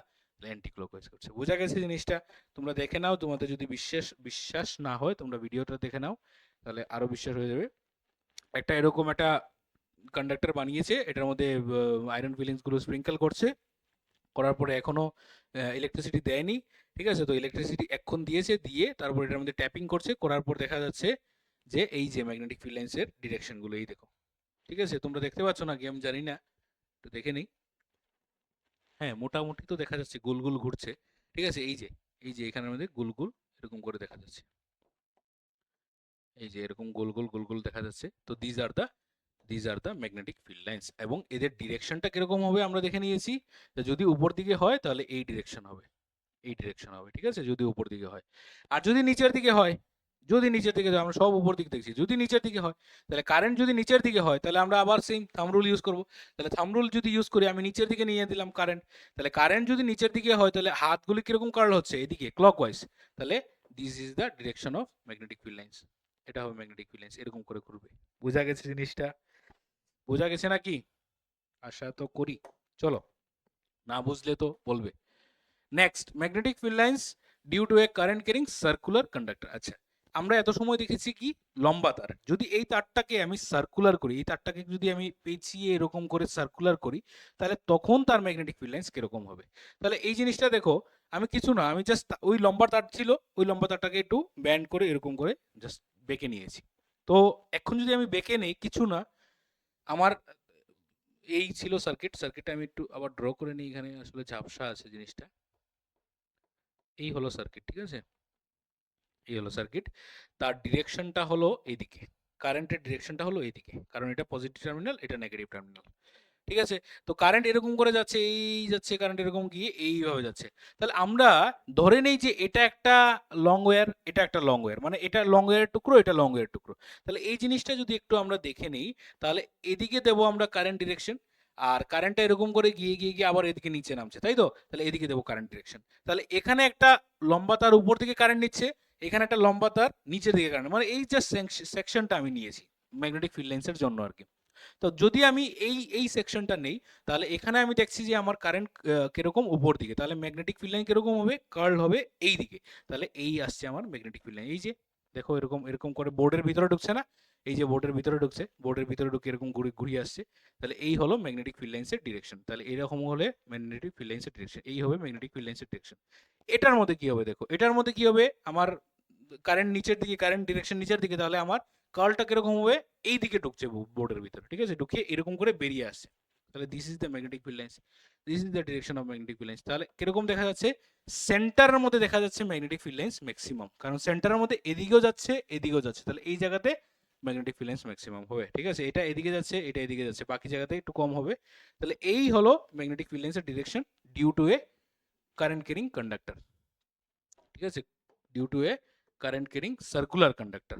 তোমরা দেখে নাও ভিডিওটা, ঠিক আছে, ভিডিওটা দেখে নাও সার্কুলার কারেন্ট ক্যারিং কন্ডাক্টর কিরকম হয়। তো এটা কি করেছে, এরকম একটা কন্ডাক্টর বানিয়েছে, এটার মধ্যে একটা কার্ডবোর্ড দিয়ে জিনিসটাকে অ্যাটাচ করেছে, এবং এটার মধ্যে যখন স্প্রিঙ্কেল করেছে আয়রন ফিলিংসের, তখন ডিরেকশনটা দেখো কিরকম দেখা যাচ্ছে, এই যে ডিরেকশনগুলো দেখা যাচ্ছে, কোনটা নেব, এটা নি, ঠিক আছে, এই যে ডিরেকশনগুলো দেখা যাচ্ছে, এই যে এরকম করে দেখা যাচ্ছে না, এই যে দেখা যাচ্ছে এরকম, আবার এটার মধ্যে এদিকে দেখা যাচ্ছে এরকম, এরকম দেখা যাচ্ছে, ঠিক আছে। তো this is the direction of magnetic field lines due to a current carrying circular conductor, ঠিক আছে। কি করে দেখতে বের করলাম আমরা, ওই সেম থাম্ব রুল ইউজ করি আমরা বের করেছি, ঠিক আছে। মোটামুটি কত সময় হয়ে গেছে, 47 মিনিটস। আচ্ছা, মানে 12:30 শুরু করেছিলাম আমরা না, 1:30 ওটা মাঝে না, এটা তো বাজেনি, 47 মিনিটস মানে 1:15। আচ্ছা, তো magnetic field lines due to a current carrying solenoid. আচ্ছা, সলিনয়েডের ম্যাগনেটিক ফিল্ড লাইন্স কিরকম হতে পারে, সলিনয়েড। তাহলে সলিনয়েড বিষয়টা কি, সলিনয়েড কিছুই না, আমরা জাস্ট ওই যে একটু আগে একটা লুপ বানিয়েছি, এখন আমি একটা লুপে স্যাটিসফাই না, আমি কি করেছি, এটাকে একটা দুটো তিনটে চারটে পাঁচটে বানিয়েছি। তো লুপটা কিরকম বানাবো, আমি মনে করি এরকম একটা এরকম, এটা তো যদিও সার্কুলার না, ঠিক আছে, আমাদের কাছে আছে যদিও এই যে সার্কুলার। তো সার্কুলার আমি মনে করে একটা এরকম একটা প্যানের মতো নিয়ে নিলাম, এটার মধ্যে কিছু ওয়্যারকে এরকম করে পেঁচিয়ে পুরো একটা স্প্রিং এর মতো দারুণ একটা এরকম একটা স্প্রিং বানিয়ে নিলাম। তো আমি যদি এই স্প্রিংটা বানিয়ে নিই, তাহলে এই স্প্রিং এর এই যে এরকম একটা শেপ দেখা যাবে, ঠিক আছে। তাহলে এই স্প্রিং এর কিরকম দেখা যাবে, যে এদিকে এই গিয়ে এরকম করে ভিতরে ঢুকে এরকম করে বেরিয়ে বেরিয়ে বেরিয়ে এরকম করে আসছে, ঠিক আছে। তাহলে এটার হয়তো বা এদিকে কারেন্ট ঢুকবে আর এদিকে কারেন্ট বেরোবে। তাহলে এদিকে যদি কারেন্ট ঢুকে তাহলে এদিকে বেরোবে, এই হলো এটার বিষয়। তো এখানে এই জিনিসগুলো আমাদের দেখার প্রয়োজন নেই, আমি এটা তোমাদেরকে দেখাচ্ছি, ঠিক আছে, এটা দেখাচ্ছি আমি, এটা একটু ছোট করে রাখতে হবে। এটা পজিটিভ, এটা পজিটিভ, এটা নেগেটিভ, এখানে একটা কি দিয়েছে, কিটাকে কানেক্ট করেছে, পজিটিভ টার্মিনাল নেগেটিভ টার্মিনাল। আচ্ছা, তো এখানে পজিটিভ নেগেটিভ যদি আমরা ড্র করে নিতে পারি, তাহলে আমরা কারেন্টের ডিরেকশনটা দেখাতে পারবো। তাহলে এই হলো কারেন্টের ডিরেকশন, কারেন্ট এরকম করে গিয়ে এখানে কিছু একটা হচ্ছে, আবার ঘুরে এদিকে এইভাবে ঘুরে আসছে, ঠিক আছে। তো এটা মোটামুটি এখানে দেখা যাচ্ছে, আচ্ছা দেখা যাচ্ছে তো, আমার আসলে ভয় লাগে যে অনেক ছোট ছোট করে ড্র করি যখন, হয়তো ক্যামেরা যদি না নিতে পারে তাহলে তো পুরো একদম লেকচারটাই পুরো বেকার হয়ে যাবে। তো কারেন্ট যখন এরকম করে যাচ্ছে গিয়ে দেখো, এটা যদি একটু ভালো করে তোমরা দেখো, ঠিক আছে, একটু দেখা যাচ্ছে, আমি একটু জুম করে দিই না, জিনিসটা একটু জুম করে দিই তাহলে হয়তো বা একটু সুবিধা হবে, একটু দেখে নাও জুম করে বিষয়টা। ঠিক আছে, একটু জুম করে রেখে দিই, ঠিক আছে। আচ্ছা, এখন দেখো, আমাকে প্রচন্ড জুম ইন লাগবে। আচ্ছা, তো দেখো এখানে এই যে কারেন্টটা এরকম করে যাচ্ছে গিয়ে এই এই তারটা কিরকম করে আসছে একটু আমরা যদি ভালো করে লক্ষ্য করি, এই তারটা আমার যতটুকু লাগছে এখানে দেখে 3D তে যতটুকু লাগছে যে তারটা ভেতর দিকে গেছে, মানে তারটা এরকম করে গিয়ে এইভাবে বেরিয়েছে। মানে আমার যদি এটা যদি আমার মনে করো একটা ইয়ে হয়, রড হয়, তাহলে এই রডের মধ্যে তারটা এরকম করে গেছে, পেছন দিকে গেছে। যদি তোমরা একটু লক্ষ্য করো, ভালো করে দেখো, এটা পেছন দিকে গিয়ে এরকম করে ঘুরে এসেছে। তাহলে আমরা জিনিসটা দেখি, কারেন্ট ওইভাবে গিয়ে কারেন্টটা আমি সামনে থেকে দেখবো কি হচ্ছে কারেন্টের। তো কারেন্ট পেছন দিকে গিয়ে প্রথম এইভাবে নেমেছে না, এরকম করে নিচে নামবে, কারণ কারণ এরকম গিয়ে কারেন্টটা তো এদিকে নামবে না, তাহলে নিচে নেমে তারপরও এরকম করে পেছনের তারে এইভাবে উঠে যায়। মানে সামনের তারে নিচে নামছে, পেছনের তারে উপরে উঠছে, মানে এই জিনিসটাই আমাদের দেখতে হবে, ঠিক আছে। তাহলে এই জিনিসটা যদি আমরা দেখে নেই তারপর আমরা মোটামুটি বুঝে ফেলবো।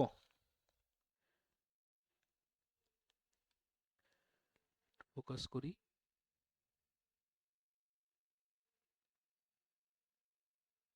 হুম, ঠিক আছে, ফোকাসটা একটু করলাম আর কি। তো এখানে দেখো, এখন এখন আমরা থাম্ব রুল ইউজ করতে পারবো, থাম্ব রুল ইউজ করে আমরা এটা বলতে পারবো। তো আমরা যদি থাম্ব রুল ইউজ করি তাহলে দেখো, আমি এরকম করে নিলাম, এইভাবে কারেন্টটা কিরকম করে আসছে, কারেন্টটা এরকম করে নিচে নামছে, প্রথম নিচে নামছে তারপর উপর দিকে উঠছে।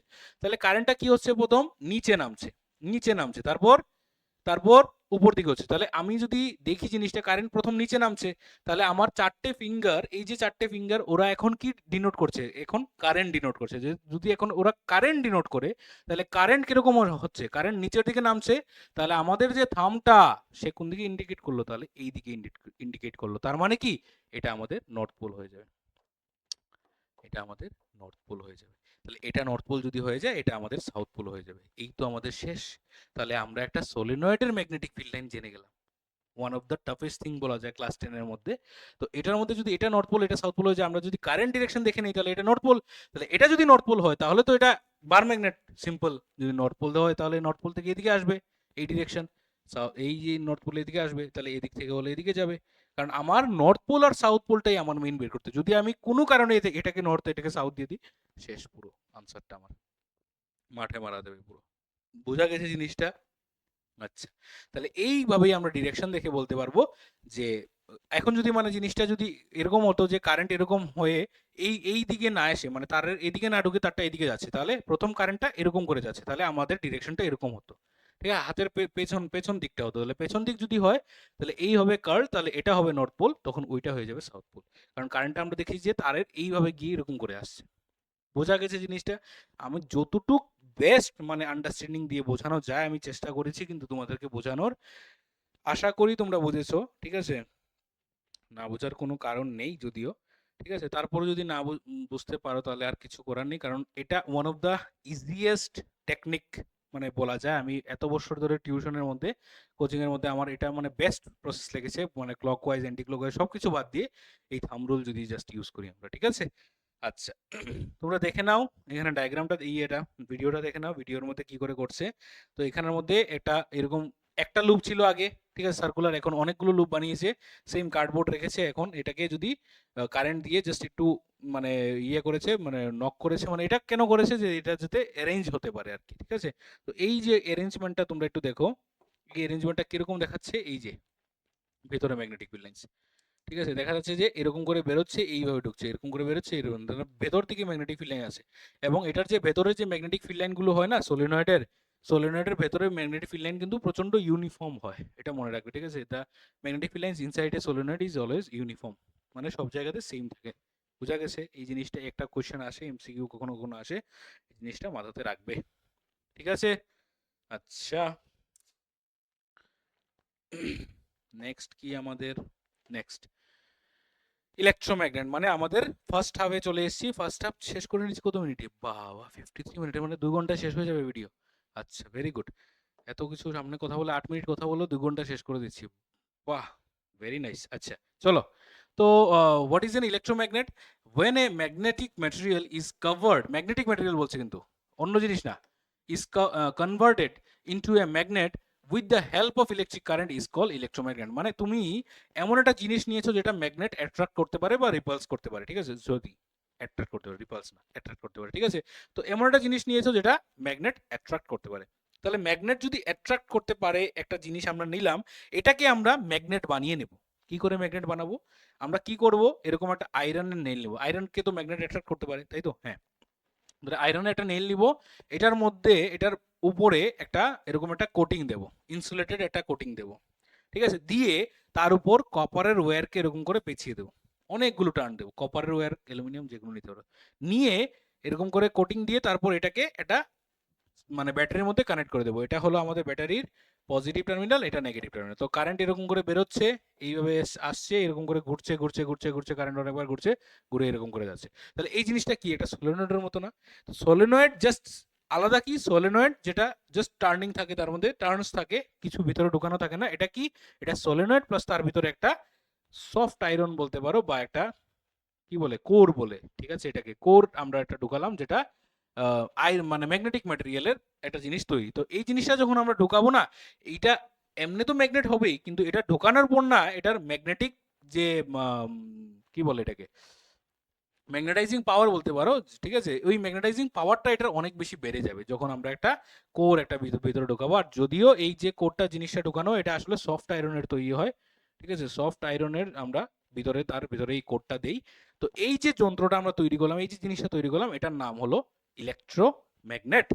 এই ইলেকট্রোম্যাগনেটের যে ম্যাগনেটাইজিং পাওয়ার বা ম্যাগনেটিজম, এটা আমরা বাড়াতে পারি, কমাতে পারি according to our own will. আমি যদি আজকে মনে করো কারেন্টের ভ্যালু বাড়িয়ে দিই, কারেন্টটা অনেক বেশি করে দিই, তাহলে এটার পাওয়ার বেড়ে যাবে। তাহলে this is known age temporary magnet. এবং এই টেম্পোরারি ম্যাগনেটের ম্যাগনেটিক পাওয়ার বলতে পারো, এটা বাড়ানো যায়, কমানো যায়, কিন্তু পার্মানেন্ট ম্যাগনেটের ফিক্স থাকে, এটা কমানো যায়, কমানো বা বাড়ানো যায় না, ঠিক আছে? তো দেখো কিরকম করে ইলেকট্রোম্যাগনেট বানানো হয়। একটা কপারের ওয়্যার নিল, বা তুমি আর একটা কাজ করতে পারো, এখানে ইনসুলেটেড না দিয়ে যে ওয়্যারটা নিবে, সেই ওয়্যারটাই যদি ইনসুলেটেড হয় তাহলেও হয়ে যাবে, তাহলেও কোনো অসুবিধা হবে না।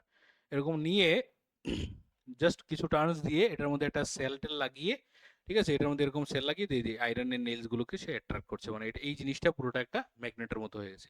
ওই জিনিসগুলো ইউজ করা হয় বড় বড় যে ওই ক্রেনের মধ্যে, ঠিক আছে, বা এরকম আয়রনের যে বড় গাড়ি টাড়ি আছে, এগুলোকে স্ক্র্যাপারের মধ্যে যে এগুলোকে মানে অনেক দিন হয়ে গেলে যে স্ক্র্যাপ করে নেয়, তো এই গাড়িগুলোকে যে উঠায়, ওই যে ক্রেন গুলো আছে, ওই ক্রেন গুলোর নিচে এরকম বড় বড় ইলেকট্রোম্যাগনেট নাগাড়াও থাকে। ওদের ম্যাগনেটিক পাওয়ার বাড়িয়ে তখন ওই গাড়িগুলোকে তুলে তারপর এখান থেকে আরেক জায়গাতে নিয়ে যাওয়া হয় আর কি, ঠিক আছে? তো এই কিছু প্রসেস আর কি, এগুলো ইউজ আর কি। আচ্ছা, factors on which strength of electromagnet depends. ইলেকট্রোম্যাগনেটের যে স্ট্রেংথটা, এটা কি কি বিষয়ের উপর ডিপেন্ড করতে পারে? Magnitude of the electric current, মানে কারেন্টের উপর নির্ভর করবে। কারেন্ট যত বেশি বাড়াবে, ম্যাগনেটিক ফিল্ড তত বাড়বে এবং এটার ম্যাগনেটিক তত বাড়বে, মানে এটা পাওয়ারফুল বেশি হবে আর কি, ঠিক আছে? Number of turns of the coil, কয়েলের টার্নসের উপর ডিপেন্ড করবে। আমি যদি 100টা দিই, 200টা দিই, 300টা দিই, যত বেশি টার্নস দেবো এটা অত পাওয়ারফুল ম্যাগনেট হবে। ম্যাটেরিয়াল অফ দ্য কোর, ঠিক আছে, কোরের যে ম্যাটেরিয়ালটা দিয়েছি, the strength of the electromagnet also depends on the material of the core. If the material is material is high magnetic permeability is used in the core, the strength of the electromagnet becomes greater. ঠিক আছে, এগুলা বড় ক্লাসের বিষয়, আপাতত মাথাতে রাখো যে ভিতরের যে কোরটা এটার উপরও ডিপেন্ড করে। Length of the solenoid wire, সোলেনয়েডের যে লেন্থটা আছে সেটার উপর নির্ভর করে। The strength of the electromagnet increases with the length of the solenoid. আচ্ছা, লেন্থ অফ দ্য ওয়্যার আর number of turns of coil আসলে সেম কথা। টার্নস যত বাড়াবে লেন্থ তত তো বাড়বে না। আমি 10 মিটার নিলাম, 10টা টার্ন হলো, ঠিক আছে, আর আমি 20 মিটার নিলাম, তাহলে 20টা টার্ন হবে। তাহলে টার্ন বাড়ানো, লেন্থ বাড়ানো একই কথা এটা, ঠিক আছে? Shape of the core, if the core, এটা ইম্পর্টেন্ট একটা point, if the core of the electromagnet is you shape, যদি ইউ শেপের হয়, দ্য পোলস রিমেন ক্লোজার। দেখো আমি যদি এরকম লম্বা নেই না, তাহলে নর্থ পোল আর সাউথ পোল এরকম হবে। আমি যদি ইউ শেপের নেই, তাহলে নর্থ পোল আর সাউথ পোল দেখো কোনটা বেশি ক্লোজার? অবভিয়াসলি ইউ শেপটা বেশি ক্লোজার হবে। তাহলে ইউ শেপ যখন হবে, poles remain closer, making the electromagnet stronger. তো ইলেকট্রোম্যাগনেটকে কি বানায়? প্রচন্ড স্ট্রঙ্গার বানিয়ে দেয়। Additionally attaching specially shaped pole pieces to the two poles can further increase the strength of the electromagnet. এক কথায় শেপের উপরও ডিপেন্ড করে, ইলেকট্রোম্যাগনেটের শেপের উপরও ডিপেন্ড করে। তো তুমি যদি ইউ শেপ বানাও আর তার মধ্যে যদি 20টা টার্নস দাও, আর যদি লম্বা বানাও 20টা টার্নস দাও, তাহলে ইউ শেপের মধ্যে দেখা যাবে এটার পাওয়ারটা একটু বেশি হবে, মানে সে একটু দূর থেকে কোনো একটা আয়রন নেলসকেও অ্যাট্রাক্ট করে নিচ্ছে। দিস ইজ দ্য থিং, ঠিক আছে? তো ইলেকট্রোম্যাগনেটও আমরা শেষ করে নিয়েছি। আমাদের নেক্সট টপিক কি দেখি? নেক্সট হলো আমাদের সেকেন্ড হাফের যে জিনিসগুলো আর কি, ঠিক আছে? তো এখানে কি কি জিনিস আছে? Force on a current carrying conductor in a magnetic field. তো আমরা একটা জিনিস দেখেছি যে আমাদের ম্যাগনেটিক ফিল্ডের মানে উৎপত্তিটা কোথা থেকে হয়েছে? ইলেকট্রিক কারেন্ট থেকে। তো কারেন্ট ক্যারিং কন্ডাক্টরে এখন magnetic field force on a current carrying conductor. তো একটা কন্ডাক্টরের উপর আমরা আগে কি দেখেছিলাম, যে যদি আমরা এরকম করে একটা ওয়্যারকে রাখি আর নিচে যদি একটা নিডলকে এরকম ছিল, এরকম না, নিডলকে যদি এরকম করে রাখি, ঠিক আছে, তাহলে দেখা যায় যে নিডলটা যদি ফ্রি টু মুভ হয় আর এদিকে যদি আমরা কারেন্ট চালাই, তাহলে এই কারেন্টের জন্য ম্যাগনেটিক ফিল্ড লাইন তৈরি হয়, আর এই ম্যাগনেটিক ফিল্ডের জন্য আমার নিডলটা কি হয়? নড়ে। আমি যদি জিনিসটাকে একটু উল্টো করে দিই, এখন আমি যদি জিনিসটাকে এটাকে ফিক্সড করে দিই আর ওয়্যারটাকে যদি দেই ফ্রি টু মুভ, তাহলে কি হবে? ওই জিনিসটা হলো force on a current carrying conductor. একটা কন্ডাক্টরের উপর ফোর্স পড়বে, এখন কি হবে? এই তারের উপর ফোর্স পড়বে ম্যাগনেটের জন্য। বুঝা গেছে? মানে আসলে ওর মিউচুয়াল জিনিসের জন্যই। তো এখন এটাকে ফিক্সড করে এটাকে মুভেবল করে দেব। তো এখন দেখবো যে এই তারের উপর ফোর্স পড়ছে। ফ্লেমিংস এর লেফট হ্যান্ড রুল, খুব ইম্পর্টেন্ট রুল এটা, ঠিক আছে, যেটাকে আমরা মোটর রুলও বলি, ঠিক আছে। ফ্লেমিংস এর রাইট হ্যান্ড রুল, যেটাকে আমরা জেনারেটর রুল বলি, ঠিক আছে। আর direct current and alternating current, এখানে আমরা দেখবো কারেন্ট দু রকমের হয়, ডিরেক্ট কারেন্ট ডিসি এবং এসি। যেটা সেলের মধ্যে যে কারেন্টটা থাকে সেটাকে আমরা বলি ডিসি কারেন্ট, আর যেটা অল্টারনেটিং কারেন্ট যে আমাদের ঘরে যেটা ইউজ হয় বা হাইড্রো পাওয়ার স্টেশন বা আমাদের যে পালাটানা, ত্রিপুরার মধ্যে যে পালাটানা পাওয়ার স্টেশন আছে, থার্মাল পাওয়ার স্টেশন, এখানে যে ইলেকট্রিসিটি তৈরি হচ্ছে এটা আমাদের এসি কারেন্ট, ঠিক আছে। তারপর হলো frequency of alternating current, alternating current আর এসি। আচ্ছা, ফ্রিকোয়েন্সি অফ অল্টারনেটিং কারেন্ট, এটা জাস্ট ফ্রিকোয়েন্সিটা 50 হার্টজ হয়। এই জিনিসটা শুধু মাথাতে রাখবে, আর এটার একটা ছোট্ট একটা ফর্মুলা আছে, এই জিনিসটা একটু মাথাতে থাকবে। এটা এত বেশি ইলাবোরেট এখানে কিছু নেই, আমাদের সিলেবাসেও নেই, ঠিক আছে। জাস্ট এই টপিকটা তুলে দিয়েছে, তার জন্য আমি ভাবলাম যে এটা তোমাদের দেওয়া উচিত। ডোমেস্টিক ইলেকট্রিক সার্কিট, ঠিক আছে, আমাদের ঘরের যে ইলেকট্রিক সার্কিট গুলো হয় সেগুলো কিরকম হয়, তার মধ্যে অনেকগুলো জিনিস আছে, ঠিক আছে, ঠিক আছে, ঠিক আছে। এই ডোমেস্টিক ইলেকট্রিক সার্কিটের মধ্যে অনেকগুলো গ্যাজেটস আছে, অনেকগুলো ডিভাইস আছে, ওই ডিভাইসগুলো আমরা নিয়ে কথা বলবো। যেমন আমাদের ফিউজ বলে একটা ডিভাইস আছে, তারপর এমসিবি বলে একটা ডিভাইস আছে, আর্থিং বলে একটা ডিভাইস আছে, ঠিক আছে। এই কিছু জিনিস আছে, ওই জিনিসগুলো আমরা ডিসকাস করবো আমাদের ডোমেস্টিক ইলেকট্রিক সার্কিটে। বোঝা গেছে জিনিসটা? তো এই মোটামুটি জিনিস আমাদের সেকেন্ড হাফে আছে। তোমরা যদি তোমাদের যদি খিদে টিদে পায় তাহলে একটু পজ করো, গিয়ে একটু খাওয়া দাওয়া করো, ফ্রেশ করে আসো, ঠিক আছে, এসে আবার ভিডিওটা মানে রিজিউম করো, তোমরা দেখো একসাথে, কিন্তু চেষ্টা করবে একসাথে জিনিসটা যেন শেষ হয়ে যায়, ঠিক আছে। তো চলো শুরু করি আমরা আমাদের নেক্সট পোর্শন, নেক্সট টপিকের। আমাদের সবচেয়ে প্রথম শুরু হবে কি? Force on a current carrying conductor in a magnetic field. তো দেখি কি আছে এখানে। Force on a current carrying conductor in a magnetic field, তাই তো? আচ্ছা, এটাকে ওই জায়গাতে নিয়ে যাই। তো দেখো, আমরা লাস্ট দেখেছিলাম যে আমাদের যখন একটা ওয়্যার রাখা হয়, একটা তার রাখা হয়, তার নিচে যদি আমরা একটা ম্যাগনেটিক নিডেলকে রাখি, যে নিডেলটা ফ্রি টু মুভ, মানে মুভেবল নিডেল, মানে নিডেলটা ইজিলি মুভ করছিল, মানে আমাদের ওস্টেডের যে এক্সপেরিমেন্টটা আমরা দেখেছিলাম সেটার মধ্যে কি ছিল, যে আমাদের নিডেলটা ইজিলি মুভ করছিল। এখন আমরা জিনিসটা ঠিক উল্টো করে দিয়েছি। কি করলাম? এখন আমরা আমাদের যে ওয়্যারটা আছে সেটাকে করে দিলাম মুভেবল, আর আমাদের ম্যাগনেটটাকে করে দিলাম ফিক্সড। তার জন্য এখানে আমরা যে ফোর্সটা আগে দেখছিলাম আমাদের নিডেলের উপর পড়ছিল, ম্যাগনেটিক নিডেলের উপর পড়ছিল, সেটা পড়বে এখন আমাদের ওয়্যারের উপর। তার জন্য এটার নাম হলো force on a current carrying conductor in a magnetic field. এই কথাটা ইম্পর্টেন্ট, কারেন্ট ক্যারিং কন্ডাক্টর। শুধু কন্ডাক্টর হলে হবে না। If the where is simple a conductor, like if it is a simple wire, then it wouldn't show, or it will not show the force acting on it, ঠিক আছে। এই ফোর্সটা যে act করছে এটা শো করবে না, যেটা আমরা রেজাল্টের মাধ্যমে দেখতে পাবো, ঠিক আছে। এটার যে রেজাল্ট গুলো আসবে বা যে অবজারভেশন গুলো আমরা কনক্লুশন দেবো, সেই কনক্লুশনে আমি তোমাদেরকে বলে দেবো। তো সেটআপটা আগে দেখো, সেটআপটা আগে বোঝো। সেটআপটার মধ্যে কি কি দেওয়া আছে? একটা ওয়্যার রাখা আছে, ঠিক আছে? আগে আমরা সার্কিটটা দেখি, সার্কিটটা কিরকম আছে। এটা negative positive negative positive, negative terminal positive terminal, ঠিক আছে? তো এখানের মধ্যে ওয়্যার লাগানো আছে, এই ওয়্যারটা এদিকে গিয়ে এরকম করে এসে এইভাবে টাই করা আছে এখানে, ঠিক আছে? আর আরেকটা ওয়্যার আমি অন্য কালার একটা নিয়ে নিই, এই কালারটা নিয়ে নিই, ঠিক আছে? আরেকটা ওয়্যার এদিকে গেছে, এই দিকে গিয়ে সেদিকে গিয়ে এরকম করে গিয়ে এখানে কিছু একটা টাই হয়, আলটিমেটলি এখানে টাই হয়েছে। মানে বিষয়টা হলো, একটা হলো আমাদের মানে ওয়্যারের একটা এন্ড হলো পজিটিভ টার্মিনাল আর আরেকটা এন্ড হলো নেগেটিভ টার্মিনাল। তাহলে এখানে দেখো যখন আমাদের এই পজিটিভ টার্মিনালটা আছে, পজিটিভ টার্মিনালটার আমি নাম দিয়ে দিই, এটা মনে করো এ টার্মিনাল, এটা মনে করো বি টার্মিনাল, ঠিক আছে? যদিও এখানে এ বি এটা দেওয়া, অসুবিধা নেই। তো এখান থেকে এদিকে আমাদের এই দিকে আমাদের মানে পজিটিভ চার্জগুলো যাবে এবং ইলেকট্রিসিটি ফ্লো হবে, মানে কারেন্ট এদিকে ফ্লো হচ্ছে।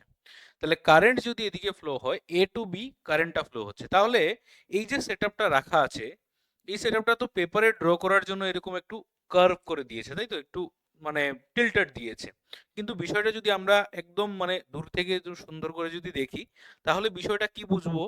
বিষয়টা এরকম করে বুঝবো যে এই হলো আমাদের হর্ষু শেপ ম্যাগনেট। আমরা ম্যাগনেটের মধ্যে পড়েছিলাম ইউ শেপড বা হর্ষু হয়।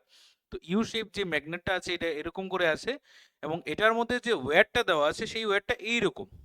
তো এইটার পিকচারটা আঁকতে হলে আমাদের এরকমই আঁকতে হবে। তার মানে আমাদের যে বি পয়েন্টটা দ্যাট ইজ ফেসিং টুয়ার্ডস আস, ঠিক আছে? বি পয়েন্টটা আমাদের দিকে ফেস করছে, মানে মনে করো আমরা এখানে কোনো একটা জায়গাতে আছি এবং এখান থেকে জিনিসটাকে দেখছি। তাহলে বি পয়েন্টটা আমাদের দিকে ফেস করছে, এই যে আমাকে এরকম করে বি পয়েন্টটা ফেস করছে। তোমাদের দিকে আমি দেখালে এই হলো আমাদের ম্যাগনেট, ঠিক আছে? এরকম দেখাতে হবে আমার, এই হলো ম্যাগনেট আর এরকম করে ফেস করছে। আর এটা ইট ক্যান মুভ ইজিলি, মানে ফ্রি টু মুভ আছে, মানে এটা ফিক্স না। ওয়্যারটা এরকম করে রেখেছে যে এটা যেন ফিক্স না হয়। এটার মধ্যে যদি ফোর্স পড়ে তাহলে ওই ফোর্সটা যেন আমরা এক্সপিরিয়েন্স করতে পারি, বুঝতে যেতে পারি এই ফোর্সটা, ঠিক আছে? তো এটাকে ফিক্স করা হয়নি। আচ্ছা, তো এখন কারেন্ট এদিকে যাবে, কারেন্ট গিয়ে এ টু বি টার্মিনালে যাচ্ছে। আচ্ছা, এ থেকে যদি বি তে যায় তাহলে কারেন্টের ডিরেকশনটা আগে আমরা দেখবো। আমরা ডিরেকশন দেখে আমরা সঙ্গে সঙ্গে ম্যাগনেটিক ফিল্ডটা আগে তার বের করে নেব। তাহলে এই ওয়্যারটা এরকম করে রাখা আছে, এটার উপর এরকম করে একটা ম্যাগনেট দেওয়া আছে। তো ম্যাগনেটটাকে এখন আমি সরিয়ে দিচ্ছি। এখন আপাতত ফোকাস করো কারেন্টের ডিরেকশনটা। তো কারেন্টের ডিরেকশনটা কোন দিকে আসছে? আমাদের দিকে, ঠিক আছে? কারেন্টের ডিরেকশনটা আমাদের দিকে আসছে। তাহলে যদি আমাদের দিকে আসে তাহলে আমাদের রাইট হ্যান্ড রুল, ঠিক আছে, ম্যাক্সওয়েলের যে রাইট হ্যান্ড থাম্ব রুল, এটার মধ্যে আমরা কি দেখেছি যে যদি কারেন্ট ডিরেকশন সোজা হয় তাহলে আমাদের বাকি যে ফিঙ্গার্স গুলো আছে সেগুলো আমাদের ম্যাগনেটিক ফিল্ডের ডিরেকশন দেবে, তাই তো? তাহলে ম্যাগনেটিক ফিল্ডের যদি ডিরেকশন দেয় তাহলে এরকম হচ্ছে কার্লটা, ঠিক আছে? রাইট হ্যান্ড এই যে রুল, তাহলে এরকম হচ্ছে। তার মানে কি ম্যাগনেটিক ফিল্ড এই যদি আমার ডিরেকশন হয় কারেন্টের, তাহলে ম্যাগনেটিক ফিল্ড এদিকে যাচ্ছে, এরকম করে নিচে আসছে, এরকম করে যাচ্ছে, মানে এটা ডিরেকশনটা কি আসছে? ডিরেকশনটা অ্যান্টি ক্লকওয়াইজ আসছে। যদি তোমাদের দিকে মানে আমাদের দিকে যদি হয়, ঠিক আছে? তাহলে আমাদের দিকে আমরা যখনই দেখবো তাহলে ডিরেকশনটা কিরকম হবে? Anti clockwise. এই হলো ক্লকওয়াইজ আর এই হলো অ্যান্টি ক্লকওয়াইজ, ঠিক আছে? আমি এই দিক থেকে দেখাচ্ছি, এই হলো ক্লকওয়াইজ, এই হলো অ্যান্টি ক্লকওয়াইজ। তাহলে একটা ওয়্যার আলাদা করে আমি একে দেখাচ্ছি। এই ওয়্যারটা মনে করো আমাদের দিকে পয়েন্ট করছে, ঠিক আছে? এটা হলো এ পয়েন্ট, এটা হলো বি পয়েন্ট। তাহলে বিটা যদি আমাদের দিকে হয়, আমরা ভাবি এরকম মানে 3D শেপ, এটা যদিও 3Dটা আমি এইরকম করে আঁকি তাহলে ভালো হবে। এই হলো এ, এই হলো বি পয়েন্ট। তাহলে যদি কারেন্ট এই দিকে আসে তাহলে ম্যাগনেটিক ফিল্ডের ডিরেকশনটা হবে, ম্যাগনেটিক ফিল্ডের ডিরেকশনটা হবে এদিকে যাবে, এইদিকে আসবে, এরকম করে আসবে, এদিকে নিচে নামবে, ঠিক আছে? নিচে নেমে এরকম করে গিয়ে এই ঘুরবে, এই ঘুরবে, এই হলো ডিরেকশন আসছে, ঠিক আছে? মানে অ্যান্টি ক্লকওয়াইজ। বোঝা গেছে জিনিসটা? তাহলে এটার এই যে ম্যাগনেটিক ফিল্ডের ডিরেকশন গুলো আছে এগুলো আমি এখানে একটু ড্র করে নিই, কারণ এখন আমার এটা প্রয়োজন হবে। আচ্ছা, প্রয়োজন হবে। আচ্ছা, এখানে ড্র করে নিই। এই হলো ম্যাগনেটিক ফিল্ডের ডিরেকশন। আমি এটার ইয়েটা একটু ছোট করে নিচ্ছি, নাহলে এখানে জায়গা হবে না। এই হলো ম্যাগনেটিক ফিল্ডের ডিরেকশন, মানে এই তারের জন্য নিচে যাচ্ছে আবার উপরে যাচ্ছে, ঠিক আছে? এই উপরে যাচ্ছে, এই যে উপরে যাচ্ছে, এই যে উপরে যাচ্ছে, ঠিক আছে? তো এখানে তিনটে চারটে এরকম করে দেখালাম, মানে নিচে যাচ্ছে। আর সাইডের গুলো আমি আঁকিনি, সাইডের গুলো প্রয়োজন হবে না আপাতত। দেখো এখন মানে পরে আমি বোঝাচ্ছি। তো এই হলো আমাদের ওয়্যারের জন্য ম্যাগনেটিক ফিল্ড, ঠিক আছে? ওয়্যারের জন্য magnetic field due to flow of current, ঠিক আছে? কারেন্ট ফ্লোয়িং এর জন্য। এখন আমরা যখন ম্যাগনেটটাকে এখন কনসিডার করব, এই ম্যাগনেটের ম্যাগনেটিক ফিল্ড কোথা থেকে যাচ্ছে? নর্থ টু সাউথ পোল আমরা জানি magnet always gives magnetic field from north to south pole. ঠিক আছে, ম্যাগনেটের যে ম্যাগনেটিক ফিল্ডের ডিরেকশনটা থাকে এটা কোথা থেকে থাকে, নর্থ টু সাউথ পোল। তাহলে নর্থ টু সাউথ পোল যদি হয়, এই ছিল আমাদের ম্যাগনেট আর এই রকম ছিল আমাদের ওয়্যারটা। তাহলে এই ম্যাগনেটটা আমি যদি এরকম করে ধরি, নাহলে আমি তোমাদেরকে বোঝাতে পারবো না। তাহলে এটা নর্থ পোল, এটা সাউথ পোল। ঠিক আছে, আমি কাছে নিয়ে আসি, এটা নর্থ পোল, এটা সাউথ পোল। তাহলে নর্থ থেকে সাউথে যদি ম্যাগনেটিক ফিল্ড যায়, এমন তো কোনো কথা না শুধু ম্যাগনেটিক ফিল্ড এদিকে যাবে, এদিকেও তো যেতে পারে, কারণ এটা তো পুরোটাই নর্থ পোল, এটা পুরোটাই সাউথ পোল। তাহলে এদিকেও ম্যাগনেটিক ফিল্ড যাবে, এদিকেও যাবে, মানে ওয়্যারের বাঁ দিক ডান দিক দুনো দিকে যাবে। ঠিক আছে, এটা হলো কি, এটা হলো আমাদের ডান দিক। ঠিক আছে, আর এটা হলো আমাদের বাঁ দিক। তাহলে ডান দিকেও ম্যাগনেটিক ফিল্ড যাবে, বাঁ দিকেও যাবে। ডিফারেন্স ওই জায়গাতে যে ডান দিক বাঁ দিক দুনো দিকেই উপর দিকে যাবে, because the north is facing in the downwards. নর্থটা নিচের দিকে আছে, তাহলে নিচের থেকে উপরে যাবে আমাদের ম্যাগনেটিক ফিল্ড লাইন্স। তাহলে ম্যাগনেটিক ফিল্ড লাইন্স আমি তারের দুই দিকেই এঁকে দিচ্ছি। এই হলো magnetic field lines due to the U shape magnet.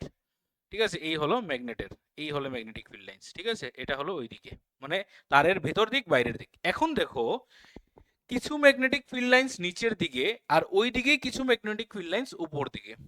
আর তারের ওই দিকে আর একটা বিষয় হচ্ছে যে কিছু ম্যাগনেটিক ফিল্ড লাইন্স উপর দিকে, ম্যাগনেটেরও ম্যাগনেটিক ফিল্ড লাইন্স উপর দিকে। এখন বিষয়টা কি হচ্ছে, এখন বিষয়টা এরকম হচ্ছে যে যে ম্যাগনেটিক ফিল্ড লাইন্সগুলি, যে ম্যাগনেটিক ফিল্ড এটাই থাকুক, ঠিক আছে, যে ম্যাগনেটিক ফিল্ড লাইন্সগুলি উপর মানে কি বল মানে যে ম্যাগনেটিক ফিল্ড লাইন্সগুলি এক মানে অপোজিট ডিরেকশনে যাচ্ছে, মানে এটা নিচের দিকে আসছে এটার জন্য, আর এটার জন্য উপর দিকে যাচ্ছে, তখন ওই ম্যাগনেটিক ফিল্ড লাইন্সগুলি ক্যান্সেল আউট হবে, ওইগুলো ক্যান্সেল আউট হবে, ওইগুলো সব ক্যান্সেল আউট হবে। তাহলে আলটিমেটলি দেখা যাবে কি, এই হলো ম্যাগনেট আমাদের, মানে পার্মানেন্ট ম্যাগনেট। আর এটা যখন ওয়্যারটা রাখলাম, তখন ওয়্যারের এই দিকে বাঁ দিকের যত ম্যাগনেটিক ফিল্ড লাইন্স এগুলো সব ক্যান্সেল আউট হয়ে গেল, আর এই দিকের ম্যাগনেটিক ফিল্ড লাইন্স সব অ্যাড আপ হয়ে গেছে। এখন বিষয়টা এরকম ভাবো যে যদি এদিকের ম্যাগনেটিক ফিল্ড লাইন্স সব ক্যান্সেল আউট হয়ে যায়, তাহলে এখানে ফিল্ড ডেনসিটি কি হবে, ফিল্ড ডেনসিটি বেড়ে যাবে। এই জিনিসটা কিন্তু কোনো জায়গাতে তোমাদেরকে বোঝানো হবে না, শুধু এই জিনিসটা বলা হবে যে ম্যাগনেটিক যখন একটা কন্ডাক্টরের মধ্যে যখন একটা ইলেকট্রিসিটি ফ্লো হয়, তখন এটাকে যখন ম্যাগনেটে রাখা হয়, তখন এটার উপর একটা ফোর্স পড়ে, জাস্ট এতটুকু বলা হবে। ম্যাক্স টু ম্যাক্স ফোর্সের এক্সপ্রেশনটা বলে দেবে যে F equal to BIL sin theta, বা সিম্পলি যদি বলা হয় তাহলে BIL বিল বলতে পারে। ঠিক আছে, তাহলে B হলো ম্যাগনেটিক ফিল্ড, I হলো কারেন্ট, L হলো লেন্থ অফ দ্য ওয়্যার। ঠিক আছে, এতটুকুই মানে বলবে বা সাধারণত বলে ম্যাক্সিমাম টিচাররা, কিন্তু এক্সপ্লেনেশনটা দেয় না। তো আমি এক্সপ্লেনেশনটা তোমাদেরকে সুন্দর করে বলে দিচ্ছি যে এই ওয়্যার এরকম করে রাখলে এই জায়গাতে magnetic field lines cancel out হয়। কোন কোন magnetic field lines cancel out হয়, এটার ম্যাগনেটিক ফিল্ড লাইন নিচের দিকে, আর ম্যাগনেটের ম্যাগনেটিক ফিল্ড লাইন্স উপর দিকে। তাহলে উপরে নিচে এগুলা ক্যান্সেল আউট হয়, এখানে সব অ্যাড আপ হয়ে যায়, কারণ এটার জন্য উপর দিকে, এটার জন্য উপর দিকে, both are in the upward direction. তাহলে সবগুলো অ্যাড হয়ে গেলে এখানে ফিল্ড ডেনসিটি বেড়ে যায়, ফলে আমাদের যে ওয়্যারটা আছে এটার উপর একটা ফোর্স পড়ে, এই ওয়্যারটার উপর একটা ফোর্স পড়ে, এবং ওয়্যারটা আস্তে আস্তে দেখা যায় ভেতর দিকে ঢোকা শুরু করে। তাহলে এই ওয়্যারটা এখন কোন দিকে যাবে, এই ওয়্যারটা এদিকে ভেতরে ঢোকা শুরু হবে। এই যে ডিরেকশনটা ওইখানে অলরেডি দেওয়া ছিল, তাহলে যদি কারেন্ট আমাদের দিকে আসে আর ম্যাগনেটটাকে নর্থ পোল আর সাউথ পোল এরকম করে রাখা হয়, মানে নর্থ পোল নিচের দিকে সাউথ পোল উপর দিকে, তাহলে এই ম্যাগনেটের উপর যে ফোর্সটা, সরি, এই ওয়্যারের উপর যে ফোর্সটা পড়বে, সেই ফোর্সটা কোন দিকে হবে, ইনওয়ার্ডস হবে। এখন যদি আমরা কারেন্ট ডিরেকশন অপোজিট করি, যদি আমরা ম্যাগনেটকে উল্টে দেই, অনেকগুলি আমাদের প্রবাবিলিটি চলে আসতে পারে, অনেকগুলি মানে প্রবাবিলিটি না, সরি, অনেকগুলি কি বলতে পারো পজিশনস চলে আসতে পারে, মানে পসিবিলিটিস চলে আসতে পারে। ঠিক আছে, তো এখানে বিষয়টা কি হলো যে আমি যদি অনেকগুলো চেঞ্জেস আনি এটার মধ্যে, আমি যদি কারেন্ট ডিরেকশন বদলে দিই, আমি যদি ম্যাগনেটের ডিরেকশন বদলে দিই, তাহলে তো আমাদের ফোর্সগুলি ওই দিকে আর হওয়ার কথা না, বা নাও হতে পারে বা হতেও পারে। অনেকগুলো প্রশ্ন চলে আসবে, সেই প্রশ্নটাকে সলভ করার জন্য একটা ল আছে, সেই লটা আমরা একটু পরে দেখব। ঠিক আছে, সেই লটা তোমাকে এরকম ডায়াগ্রাম আঁকতে হবে না, ঠিক আছে, এরকম magnetic field lines cancel out করতে হবে না, কিছু করতে হবে না। তুমি যদি ডিরেকশন জানো যে কারেন্টের ডিরেকশন ওই দিকে, তুমি যদি জানো ম্যাগনেটিক ফিল্ডের ডিরেকশন ওই দিকে, তাহলে তুমি চট করে বলে দেবে যে ফোর্সটা ওই দিকে হবে, মানে ওয়্যারটা হয় আমার ভেতর দিকে যাবে, নালে বাইরের দিকে আসবে, উপর দিকে যাবে, নিচের দিকে যাবে, কোন দিকে যাবে তুমি চট করে বলে দিতে পারবে। বোঝা গেছে জিনিসটা? তো এই হলো, this is the only reason behind the force on a current carrying conductor in a magnetic field. বোঝা গেছে জিনিসটা? আশা করছি বোঝা গেছে, কোন কারণ এখানে না বোঝার কোনো কথা না, ঠিক আছে। একদম সিম্পল ছিল বিষয়টা। একটু তোমরা ভিডিওটা দেখে নাও কি রকম ভাবে হয় জিনিসটা, ভিডিওটা দেখে নিলে আরো ভালো করে ক্লিয়ার হয়ে যাবে। আচ্ছা, এখানের মধ্যে দেখো এই যে ম্যাগনেটিক ফিল্ড লাইন্স গুলো দেখাচ্ছে, এটা কার দেখাচ্ছে? এটা আমাদের ম্যাগনেটের দেখাচ্ছে, ঠিক আছে। নর্থ টু সাউথ, এই যে ডিরেকশনটা দেখাচ্ছে নর্থ টু সাউথ, এটা হলো আমাদের ম্যাগনেটের, মানে পার্মানেন্ট ম্যাগনেটের, ঠিক আছে। এখনো কারেন্ট দেখায়নি। আমরা যখন কারেন্টের কানেকশন দেবো, এই যে সেল বা ব্যাটারি বলো, ঠিক আছে, এটা দিয়ে একটা কানেকশন দিয়েছে, সুইচ অন করেছে। তো এই কানেকশনের জন্য এখন ওয়্যারের ভিতরেও কারেন্ট যাবে, এবং ওয়্যারের ভিতরে যদি কারেন্ট যায় তাহলে এখানে এই জায়গাতে কি হলো, তাহলে এই যে ওয়্যারটা ভিতর দিকে গেল আমরা দেখলাম না, তার মানে কি এখানে ফিল্ড ডেনসিটি বেড়ে গেছে, ম্যাগনেটিক ফিল্ড মানে ডেনসিটিটা, ফিল্ড ডেনসিটি বেড়ে গেছে, তার জন্য সে ভেতর দিকে গেছে। যদি ওইদিকে ফিল্ড ডেনসিটি বেড়ে যায় তাহলে ওইদিকে ফোর্স পড়বে, ঠিক আছে, ডিপেন্ডিং অন দা ফিল্ডস বা depending on the cancellation of the fields, ঠিক আছে। মানে ফিল্ড যে রেজাল্টেন্ট যে ফিল্ডগুলো আসছে সেটার উপর নির্ভর করে আমাদের ওয়্যারটা হয় বাইরে আসবে নাহলে ভেতরে যাবে। তো এই বাইরে আসা ভেতরে যাওয়া, এগুলার একটা সুন্দর একটা ল আছে, রুল আছে। এই রুলগুলো আমরা শিখে নিলে আমরা চট করে বলে দিতে পারবো যে আমাদের ওয়্যারটা কোন দিকে যাবে, ঠিক আছে। এরকম আমাদের ডায়াগ্রাম আঁকতে হবে না, এরকম আমাদের মানে জিনিসগুলোকে এঁকে ভালো করে মানে ভিজুয়ালাইজ করে করতে হবে না, ঠিক আছে। চট করে আমরা একটা জাস্ট ল আছে, সেই লটা দেখেই আমরা বলে নিতে পারবো। What are the factors on which the force on a current carrying conductor depends? ওই যে ফোর্সটা কিসের উপর ডিপেন্ড করে আমি জাস্ট একটু বলে দেই। ওই ফোর্সটা সবচেয়ে প্রথম ডিপেন্ড করে আমাদের ম্যাগনেটিক ফিল্ডের উপর। কার ম্যাগনেটিক ফিল্ডের উপর? আমাদের যে আম, যে ইয়েটা আমরা যে ওয়্যারটা ইউজ করেছি সেটার ম্যাগনেটিক ফিল্ডের উপর নির্ভর করবে, ঠিক আছে। আচ্ছা, নেক্সট হলো F is proportional to I, ঠিক আছে। কারেন্টের উপর ডিপেন্ড করবে, যে কারেন্টটা এটার মধ্যে ফ্লো হচ্ছে সেই কারেন্টের অ্যামাউন্টের উপর, 1 এম্পিয়ার 2 এম্পিয়ার 3 এম্পিয়ার যদি তুমি কারেন্ট বাড়াও তাহলে ফোর্সটা বেশি হওয়ার চান্সেস হতে পারে। এফ ইজ প্রপোর্শনাল টু এল, ঠিক আছে, লেন্থ অফ দ্য ওয়্যার, তারের লেন্থ যত বাড়বে তার সাথে সাথে ফোর্সটা মানে বেড়ে যাবে, ঠিক আছে। সবগুলোই প্রপোর্শনাল। তো একসাথে যদি আমি বিষয়গুলোকে একসাথে আনি, F proportional to B I L, তাহলে এখানে যদি প্রপোর্শনালিটি কনস্ট্যান্টটা আমরা আমাদের এসআই ইউনিটে 1 আসে, তার জন্য আমরা লিখি F equal to B I L, ঠিক আছে। এটা যদিও স্কেলার আমি লিখেছি, ঠিক আছে, এটার আনসারটা স্কেলার লিখেছি, এটা ভেক্টরেও এটাকে রিপ্রেজেন্ট করা যায়। তো এগুলা তোমাদের ক্লাস 12 এর বিষয়, তুমি জাস্ট মনে রাখবে যে ওই ম্যাগনেটিক ফিল্ডের উপর ডিপেন্ড করবে, কারেন্টের উপর ডিপেন্ড করবে এবং লেন্থের উপর ডিপেন্ড করবে। এই জিনিসগুলো যদিও তোমাদের এক্সামে আসবে না, তোমাকে শুধু জিজ্ঞেস করবে যে এই ফোর্সটা যে পড়বে সেটা কোন ডিরেকশনে হবে, এবং এই লটা, যে লটা আমরা এখন আমরা পড়বো সেই লটা তোমাদেরকে বলার জন্য বলবে। আচ্ছা, টেসলা, টেসলা কিসের ইউনিট? টেসলা হলো ম্যাগনেটিক ফিল্ডের ইউনিট, ঠিক আছে। যদি আমি না বলে থাকি তাহলে এই জিনিসটা নোট করে রেখে দাও, tesla is the SI unit of magnetic field. আরেকটা ইউনিট আছে যদিও এটার, weber per metre square most probably, ঠিক আছে। If I am not wrong, weber per metre স্কোয়ারও ইউনিট আছে। হ্যাঁ, ওয়েবার পার মিটার স্কোয়ারও আছে মোস্ট প্রবাবলি, ওয়েবার বা ওয়েবার পার মিটার স্কোয়ার, তোমরা একটু দেখে নেবে বিষয়টা ইউনিটটা। আচ্ছা, tesla, what you mean by 1 tesla? তাহলে এই যে 1 টেসলা, এটা ম্যাগনেটিক ফিল্ডের যেহেতু ইউনিট, তো এটার যে ডেফিনেশনটা এখানে দিয়েছে এটা কোথা থেকে নিয়েছে? If 1 metre of long conductor placed perpendicular to the magnetic field carries 1 ampere. আচ্ছা, sin 91, এটা এখান থেকে নিয়েছে।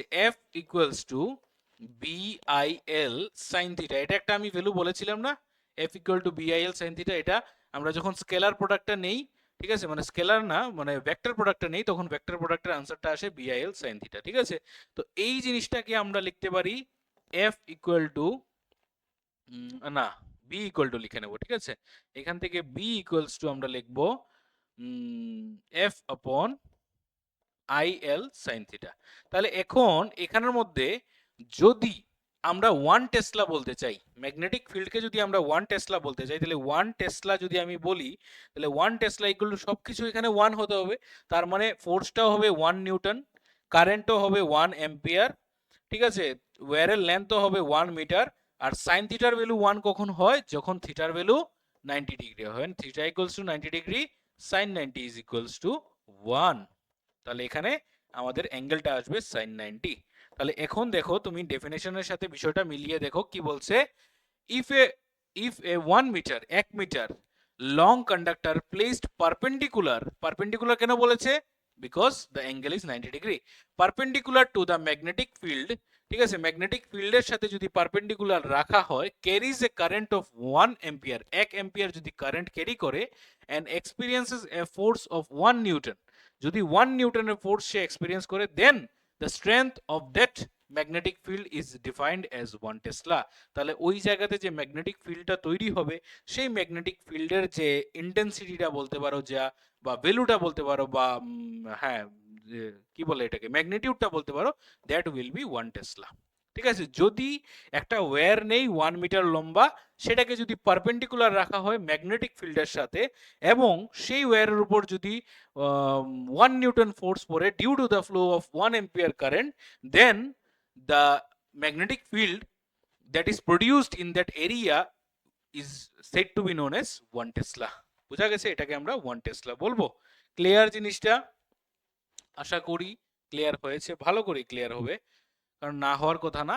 যে রুলটার কথা আমি বলছিলাম, that rule is here, Fleming's left hand rule. ঠিক আছে, ফ্লেমিংস এর যে বাম হস্ত নিয়ম, যেটাকে আমরা বাংলাতে বলি, ইংলিশে আমরা বলি Fleming's left hand rule. Fleming's এর বাম হাতের একটা নিয়ম দিয়েছেন উনি। তো এই নিয়ম অনুসারে বাম হাতের 3টে ফিঙ্গার উনি ইউজ করেছেন। ঠিক আছে, থাম, ফোর ফিঙ্গার, মিডল ফিঙ্গার, এই 3টে ফিঙ্গার উনি ইউজ করেছেন, বৃদ্ধা, তর্জনী, মধ্যমা।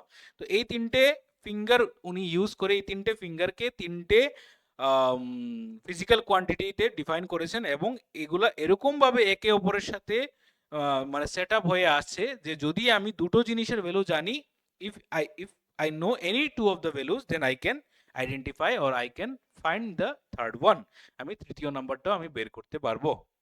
তো এখানে দেখো, আগে আমরা পড়ে নেই ডেফিনিশনটা কি বলছে, রুলটা কি বলছে। If the thumb, forefinger and middle finger of the left hand are stretched out mutually perpendicular to each other, আমরা যখনই 3টে আঙ্গুলকে লম্বা করব, 3টে আঙ্গুলকে তো এরকম করে লম্বা করা যায়, এরকম করেও লম্বা করা যায়, অনেক দিকে করা যায় না, স্ট্রেচ করা যায়, কিন্তু স্ট্রেচটা আমরা এরকম ভাবে করব যে একে অপরের সাথে যেন তারা পারপেন্ডিকুলার থাকে। যেমন এই দুটো ফিঙ্গার, আমাদের থাম আর ফোর ফিঙ্গার একে অপরের সাথে কিরকম পারপেন্ডিকুলার, আমাদের ফোর ফিঙ্গার আর মিডল ফিঙ্গার একে অপরের সাথে কিরকম পারপেন্ডিকুলার, আমাদের থাম এবং আমাদের যে মিডল ফিঙ্গার আছে এটাও একে অপরের সাথে কিরকম পারপেন্ডিকুলার। তো এই রকম করে আমাদের ফিঙ্গারগুলো আমরা বানাবো। যখনই আমরা ডিরেকশন দেখবো, এই জিনিসটা যেন আমাদের ব্রেক না হয়, এই জিনিসটা ফিক্স থাকবে, শুধু রিস্টটা আমাদের মুভ হবে। আমাদের ডিরেকশন যদি এরকম বলে এরকম করব, আমরা এরকম করব, এরকম করব, উপরের দিকে সব দিকে করব, but this three finger should not move from their positions perpendicular to each other, and if the forefinger indicates the direction of magnetic field, বলছে আমাদের ফোর ফিঙ্গার, এই ফিঙ্গারটা আমাদের ম্যাগনেটিক ফিল্ডের ডিরেকশন দেবে, magnetic field, and the index finger indicates the direction of electric current। ঠিক আছে, এটা বলছে ইলেকট্রিক কারেন্ট, ইন্ডেক্স ফিঙ্গারও বলে এটাকে, বা আমাদের মিডল ফিঙ্গারও বলে। তো আমাদের মিডল ফিঙ্গার বলছে ম্যাগনেটিক কারেন্টের ডিরেকশন দেবে। দেন এই কথাটা খুব ইম্পর্টেন্ট, দেন এখানে ইউজ করতে হবে, যদি যদি এই দুটো ফিঙ্গার ঠিক থাকে, তাহলে আমরা এই ফিঙ্গারটার মধ্যে যাব। বলেছি আমাদের যে ফোর ফিঙ্গার সেটা যদি ম্যাগনেটিক ফিল্ডের ডিরেকশন দেয়, যদি দেয়, এবং আমাদের যে মিডল ফিঙ্গার বা আমাদের ইন্ডেক্স ফিঙ্গার সেটা যদি আমাদের ইলেকট্রিক কারেন্টের ডিরেকশন ডিফাইন করে, যদি করে, if all these things happens, বা আমাদের যে মিউচুয়ালি যে পারপেন্ডিকুলার করার কথাটা, এগুলো সবকিছু যদি ঠিক থাকে, তাহলে then the thumb will indicate the direction of the motion of the electric current carrying conductor। তাহলে ডিরেকশন অফ মোশন বলতে কি, মানে তারটা কোন দিকে যাবে, তাহলে তার যে কোন দিকে যাবে, যেদিকে আমাদের ফোর্স পড়বে ওই দিকেই তার যাবে, তার মানে কি ইনডাইরেক্টলি বলছে যে ফোর্সের ডিরেকশনটা ওতে। ঠিক আছে, direction of motion of the current carrying conductor. এখন দেখো, Fleming's left hand rule is also known as motor rule. আচ্ছা, এই জিনিসটা মাথাতে রাখবে, ফ্লেমিংস এর যে লেফট হ্যান্ড রুল, এটাকে আমরা মোটর রুলও বলি। মানে মোটর রুল মানে যত মোটর আছে, মোটরের মধ্যে কি হয়, মোটরের মধ্যে ইলেকট্রিক এনার্জি থেকে আমরা মেকানিক্যাল এনার্জিতে কনভার্ট করি। যত ধরনের মোটর আছে যেগুলো সব ঘুরে তো ইলেকট্রিক এনার্জি থেকে মেকানিক্যাল এনার্জিতে, তো এই মোটরগুলো সব ফ্লেমিংস এর লেফট হ্যান্ড রুল মেনেই ঘুরে। এদের যে মুভমেন্টটা হবে, টর্কটা হবে, তো এই ক্লকওয়াইজ অ্যান্টি ক্লকওয়াইজ এর যে টর্কটা হবে সেটা ফ্লেমিংস এর লেফট হ্যান্ড রুল মেনেই চলে। বোঝা গেছে? আচ্ছা, তো এখানে এই জিনিসটা কি বলছে আবার একটু আমি রিপিট করে দিই। এই যে 3টে ফিঙ্গার, ঠিক আছে, thumb finger, four finger, index finger. তো এটার একটা শর্টকাট অবশ্য ট্রিক আছে, তোমরা অনেকেই হয়তো বা জানো। তো এটাকে আমরা বলি ফাদার মাদার চাইল্ড, খুব ইম্পর্টেন্ট, ঠিক আছে? তো এটা এরকম করে মনে রাখবে। আমি এইভাবে ফিক্সড করি আঙ্গুলটাকে, না বারবার নড়াচড়া করলে তোমাদের অসুবিধা হবে। ফাদার মাদার চাইল্ড, এই জিনিসটা ফিক্স মানে মনে করে নাও। ফাদার মানে হলো ফোর্স, মাদার মানে হলো ম্যাগনেটিক ফিল্ড, চাইল্ড মানে হলো কারেন্ট, ঠিক আছে? ফাদার মাদার চাইল্ড মনে রাখবে। যদি আমাদের এটা ম্যাগনেটিক ফিল্ড হয়, যদি আমাদের এটা কারেন্ট হয়, তাহলে এটা ফোর্স হবে। তাহলে একটু আগে যে আমরা জিনিসটা দেখেছিলাম যে তারটা আমাদের দিকে কারেন্ট নিয়ে আসছিল, ম্যাগনেটিক ফিল্ড কোন দিকে ছিল? উপর দিকে ছিল ম্যাগনেটিক ফিল্ড। তাহলে এটার উপর ফোর্সটা কিরকম পড়ে আমরা একটু দেখে নিই। তাহলে আমাদেরকে বলছে কারেন্ট কোন দিকে? আমাদের দিকে আছে। আমাদের ম্যাগনেটিক ফিল্ড কোথায় ছিল? উপর দিকে। এই যে ম্যাগনেটিক ফিল্ড উপর দিকে আমি করে নিলাম, ঠিক আছে? তোমাদের কাছে নিয়ে আসি। তাহলে এই হলো কারেন্ট, এই হলো ম্যাগনেটিক ফিল্ড। কেন? কারণ আমাদের যে ম্যাগনেটটা ছিল সেটা এইরকম ছিল, তাই তো? নর্থ টু সাউথ এরকম ছিল না? নর্থ টু সাউথ, তাহলে উপর দিকে। তাহলে আমাদের ম্যাগনেটিক ফিল্ড হলো উপর দিকে, কারেন্ট হলো আমাদের দিকে। তাহলে ফোর্সটা কোন দিকে পড়ছে? ইনওয়ার্ডস, ভেতর দিকে। এই যে ভেতর দিকে পড়ছিল না, তাহলে এটা হবে ইনওয়ার্ডস, ভেতর দিকে। যদি এখন যদি এখন কারেন্টটা উল্টো দিকে হয়, যদি এখন কারেন্টটা উল্টো দিকে হয়, এই যে কারেন্ট উল্টো দিকে হলো, ঠিক আছে? দেখা যাচ্ছে? হ্যাঁ, কারেন্টটা যদি উল্টো দিকে হয়, তাহলে ম্যাগনেটিক ফিল্ড যদি সেম সেম সেম ভাবেই থাকে, তাহলে ফোর্সটা আউটওয়ার্ডস হবে, ঠিক আছে? আউটওয়ার্ডস, ঠিক আছে? বাইরের দিকে হবে। মানে এইভাবে তুমি তোমার ফিঙ্গারকে চেঞ্জ করে এখন সব দিকে করতে পারবে, নর্থ সাউথ ইস্ট ওয়েস্ট যে কোনো ডিরেকশন ধরে আমরা এখন আমাদের যে ওয়্যারটার উপর যে ফোর্সটা পড়বে সেই ফোর্সের ডিরেকশনটা আমরা চট করে বের করতে পারবো। That law is known as Fleming's left hand rule বা ল, ঠিক আছে? Next, electric motor. এটা যদিও তোমাদের সিলেবাসে তেমন নেই, ইলেকট্রিক মোটর একটু একটু জাস্ট আমি ডিসকাস করে নেই বিষয়টা কি, ডিভাইসটা কি। What is N electric motor? A device in which electrical energy obtained from an external source. Electrical energy obtained from an external source is converted, আচ্ছা, from an external source is converted into rotational kinetic energy। মানে electric energy convert হচ্ছে kinetic এনার্জিতে। Kinetic energy মানে কি? Mechanical energy of A coil is call electric motor, ঠিক আছে? Motor দুই রকম হতে পারে, এসি মোটর হতে পারে, ডিসি মোটর হতে পারে, ঠিক আছে? এগুলো বড় ক্লাসে উঠলে আস্তে আস্তে বিষয়গুলো জানবে। আমি এখন বেশি কিছু বিস্তারিত এখানে বলছি না, একটু জাস্ট তোমাদেরকে বলে দিচ্ছি। এই যে মোটরটা দেখলে না রোটেট করলো, এই যে রোটেট করলো, দেখছো দেখছো তো? এই জিনিসটা একটু দেখে নাও, আমি একটু বলেই দিই, ঠিক আছে? না বললে নিজেরও ভালো লাগে না। কোথায় চলে গেল? এখানে ছিল না? এই যে এখানে থাকুক। এই যে একটু দেখে নাও, বিষয়টা খুবই ইজি, ঠিক আছে? এই যে জিনিসটা যদিও তোমাদের সিলেবাস থেকে উঠিয়ে দিয়েছে, বাট আমরা এত কিছু পড়লাম, ঠিক আছে? এত সময় ধরে, 1.5 ঘন্টা ধরে আমরা, প্রায় 1.5 ঘন্টা ধরে আমরা পড়ছি। তো আমাদের যদি আউটকামসটা এটা আমরা একটু না জানি, বা এটা যে আমাদের প্র্যাকটিক্যাল লাইফে যে আমরা ইউজ হচ্ছে, এই জিনিসটা যদি আমরা একটু ভালো করে না বুঝি, তাহলে জিনিসটা ইনকমপ্লিট থেকে যায় আমার মতে আর কি, ঠিক আছে? পড়াশোনাটা আমাদের ইনকমপ্লিট থেকে যায়। তো আমি একটু তোমাদেরকে বুঝিয়ে দিই। তো এখানের মধ্যে কারেন্টের ডিরেকশনটা এদিকে দিয়েছে, ঠিক আছে? ওই যে এরোটা দেখা যাচ্ছে, এটা হলো কারেন্টের ডিরেকশন, মানে এ টু বি ভেতর দিকে যাচ্ছে, ঠিক আছে? এই ওয়্যারটা মানে এটা একটা পুরো আস্তাটা একটা কয়েল। তো এই কয়েলের মধ্যে কারেন্ট এদিকে গিয়ে বিসি হয়ে সিডি আসছে। তাহলে আমরা জাস্ট এই দুটো দেখবো, এই দুটো দেখলেই আমাদের হয়ে যাবে। তাহলে এ টু বি কি হচ্ছে? ভেতর দিকে যাচ্ছে কারেন্ট, তাই তো? তাহলে আমরা এখন ফ্লেমিংসের লেফট হ্যান্ড রুল ইউজ করতে পারবো। তো কারেন্ট ভেতর দিকে, ম্যাগনেটিক ফিল্ড কোথা থেকে? ম্যাগনেটিক ফিল্ড আমি আমার এদিকে আসতে হবে, ঠিক আছে? কারেন্ট ভেতর দিকে, এই যে কারেন্ট, কারেন্ট দিয়ে দিলাম ভেতর দিকে, কারেন্ট ভেতর দিকে দিয়ে দিলাম, ম্যাগনেটিক ফিল্ড ওই দিকে, ঠিক আছে? আমাদের যদি এখান থেকে দেখি রাইট সাইডে, ঠিক আছে? তাহলে এখানে দেখো, এই হলো ভেতর দিকে যাচ্ছে, এই যে কারেন্ট, আমি এই যে কারেন্ট ডিরেকশন, কারেন্ট আমি দিয়ে দিলাম ভেতর দিকে, কারেন্ট দিয়ে দিয়েছি ভেতর দিকে। আমাদের ম্যাগনেটিক ফিল্ড এই যে নর্থ টু সাউথ এদিকে যাবে ম্যাগনেটিক ফিল্ড, এই যে ম্যাগনেটিক ফিল্ড দিয়ে দিলাম, কারেন্ট গেল ওই দিকে। এই যে এখানে আমি ড্র করে দেখাচ্ছি, কারেন্ট ভেতর দিকে, ম্যাগনেটিক ফিল্ড এরকম। তাহলে ফোর্সটা কোন দিকে আসছে? নিচের দিকে। ফোর্সটা কোন দিকে আসছে? নিচের দিকে। মানে এই ওয়্যারের উপর ফোর্স কোন দিকে পড়বে? নিচের দিকে ফোর্স পড়বে। তাহলে নিচের দিকে ফোর্স পড়ুক। আচ্ছা, এই ওয়্যারটা দেখো, এটা বাদ দাও, এই ওয়্যারটা দেখো সিডি। তাহলে সিডিটা দেখো, সিডিটা কি হচ্ছে? সিডিটা কি হচ্ছে? সিডিটার মধ্যে কারেন্ট আমাদের দিকে আসছে, ঠিক আছে? সি থেকে ডিতে আসছে, কারণ এরকম করে গিয়ে ঘুরে তো এদিকে আসবে। তাহলে সি থেকে ডি এদিকে আসছে, বাইরের দিকে আসছে কারেন্ট, ঠিক আছে? কারেন্ট বাইরের দিকে আসছে, ম্যাগনেটিক ফিল্ড তো একই ডিরেকশনে। তাহলে ফোর্সটা কোন দিকে পড়লো? উপর দিকে। ফোর্সটা কোন দিকে পড়লো? উপর দিকে। মানে এই ওয়্যারের উপর, সিডি ওয়্যারের উপর ফোর্স পড়ছে উপর দিকে। তাহলে আমরা একটা জিনিস দেখছি যে এই ওয়্যারের মধ্যে ফোর্স পড়ছে নিচের দিকে, আর এই ওয়্যারের মধ্যে আমাদের ফোর্স পড়ছে কোন দিকে? এই ওয়্যারের মধ্যে ফোর্স পড়ছে উপর দিকে।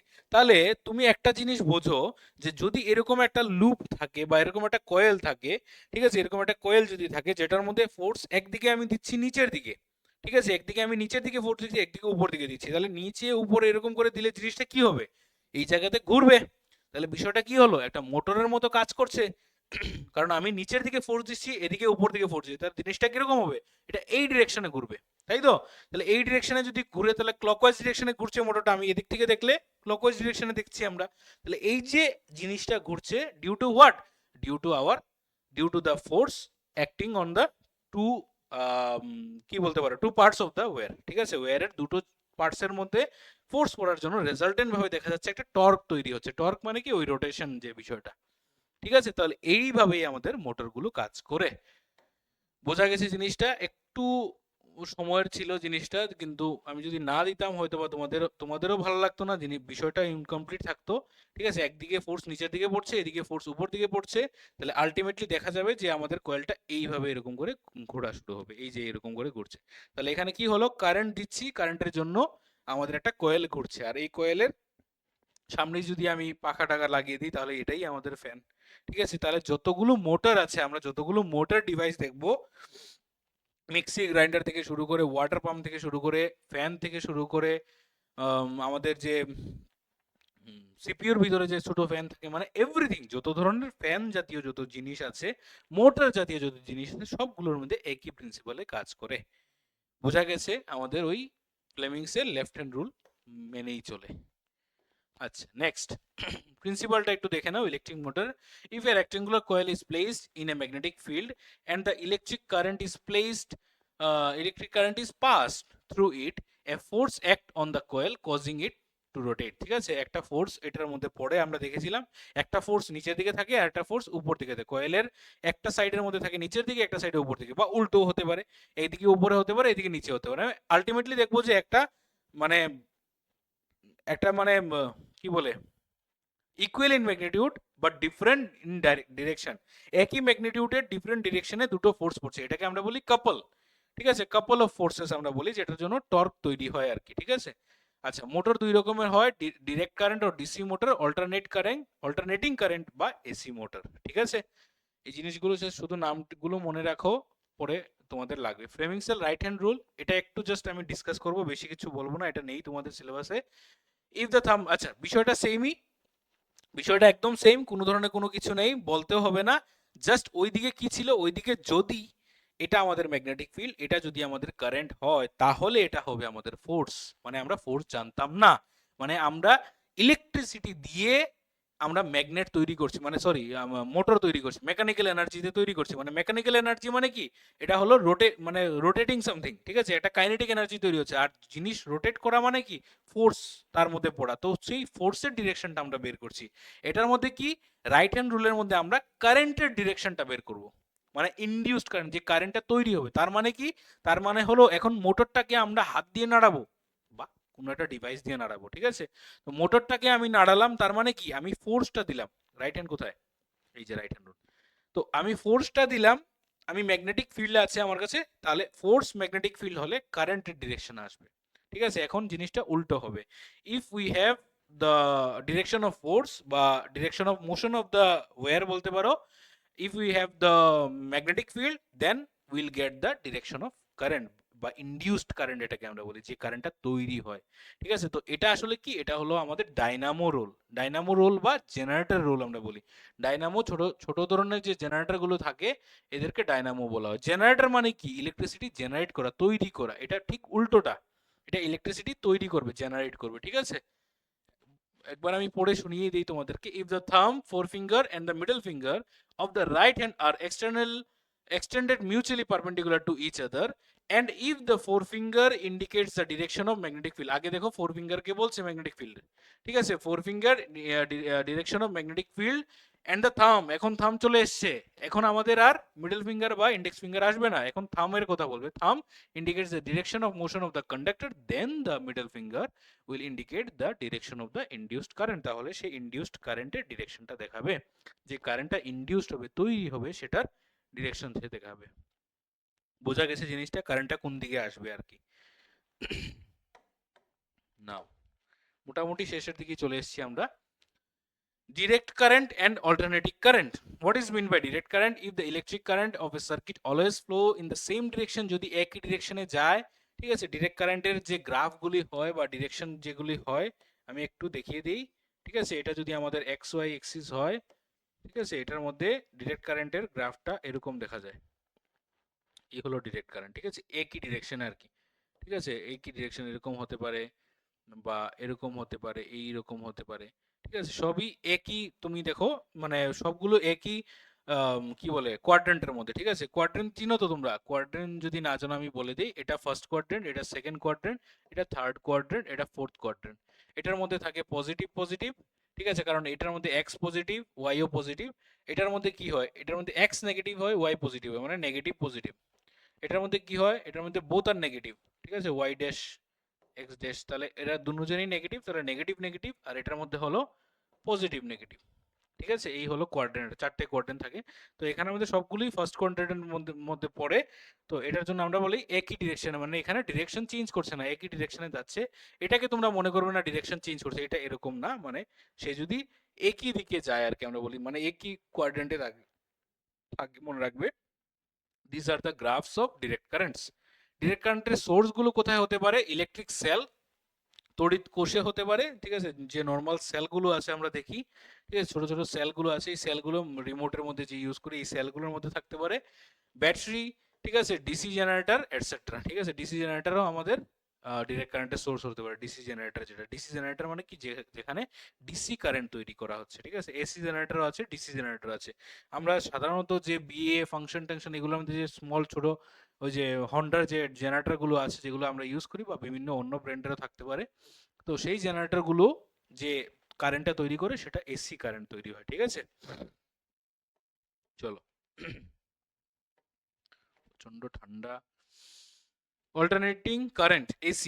What is meant by alternating current? The type of electric current that periodically changes its direction with time and passes through a specific cycle of variation at regular interval is called alternating current. চুপচাপ মুখস্থ করে নেবে, ঠিক আছে, মুখস্থ না, just একটু মনে রেখে দেবে। এগুলা তো কোশ্চেন আসে না যদিও, হোয়াট ইজ এসি কারেন্ট এরকম তো কখনোই প্রশ্ন আসবে না।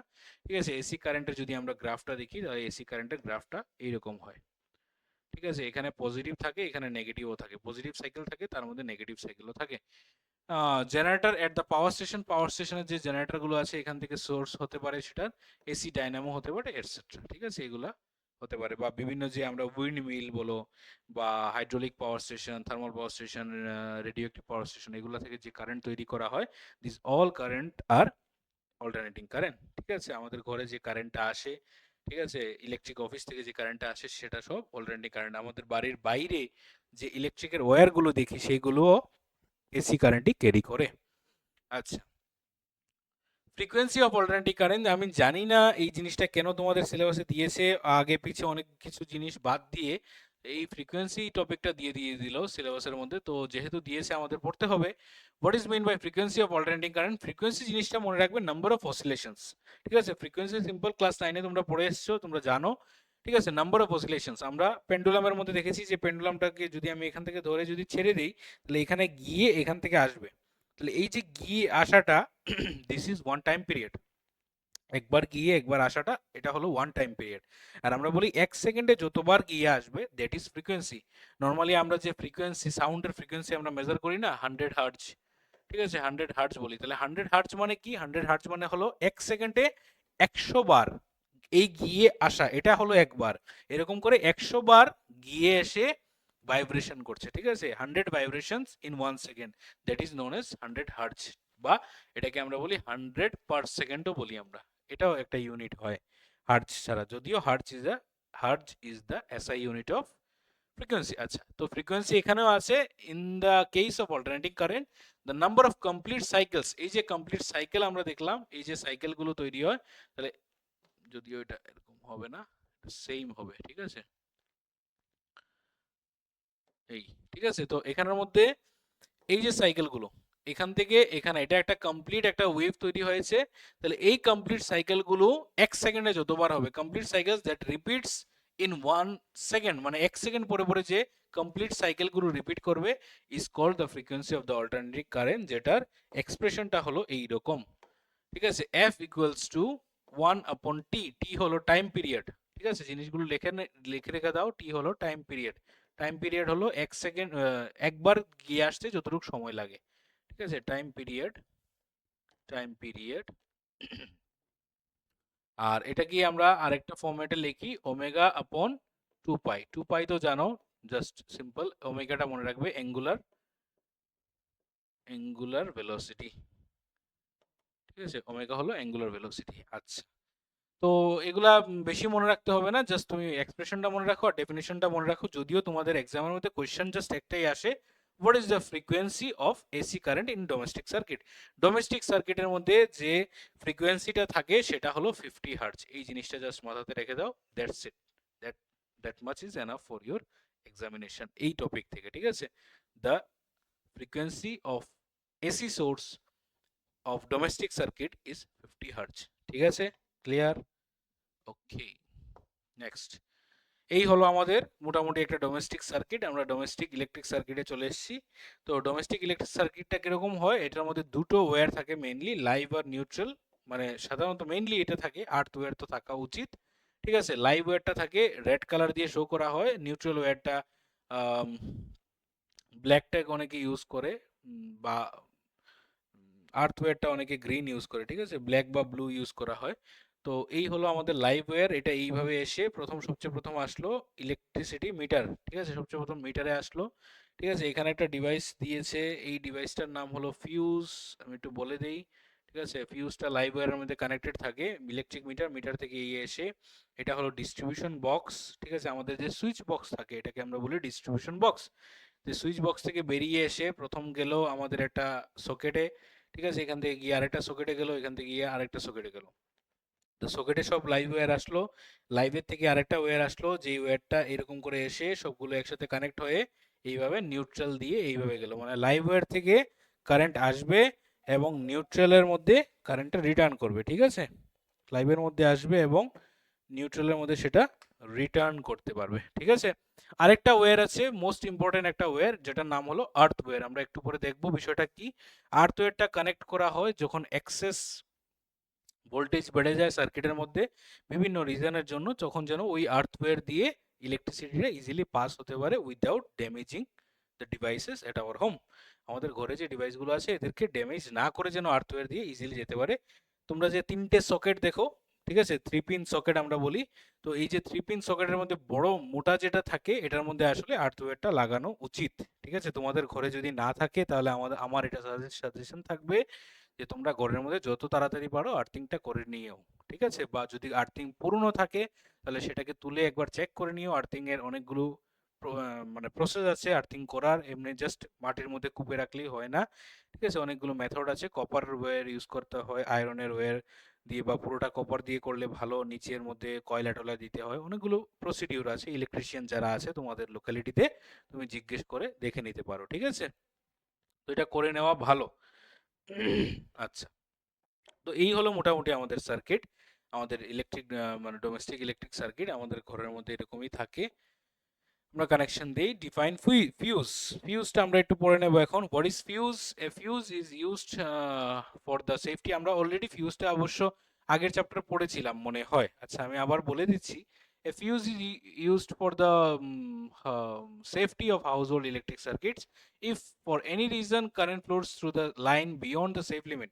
আচ্ছা, আমাদের ঘরে যে কারেন্ট ফ্লো করে সেটা কিন্তু একটা লিমিট পর্যন্ত ফ্লো করে, মনে করো 10 এম্পিয়ার হতে পারে, কারো ঘরে 15 এম্পিয়ার, কারো ঘরে 5 এম্পিয়ার, তো দ্যাট ইজ দ্য লিমিট, তো একটা লিমিট পর্যন্ত থাকে। তো আমি ধরে নিলাম মনে করো আমার ঘরে 15 এম্পিয়ার পর্যন্ত কারেন্টের লিমিট আছে। তো আমরা ওহমস ল অনুযায়ী জানি যে ভি ইকুয়ালস টু আই আর। তাহলে এই ভি ইকুয়ালস টু আই আর এর মধ্যে যদি কোনো কারণে আরটা আমাদের খুব কমে যায়, আই এর ভ্যালু কি হয়, অনেকটাই বেড়ে যায়। ঠিক আছে, এখানে আই আর আর এর যে রিলেশনটা এটা কিন্তু ইনভার্সলি প্রপোর্শনাল রিলেশন। ঠিক আছে, কারণ আমরা এখান থেকে আই ইকুয়ালস টু আমরা পাবো কি ভি আপন আর।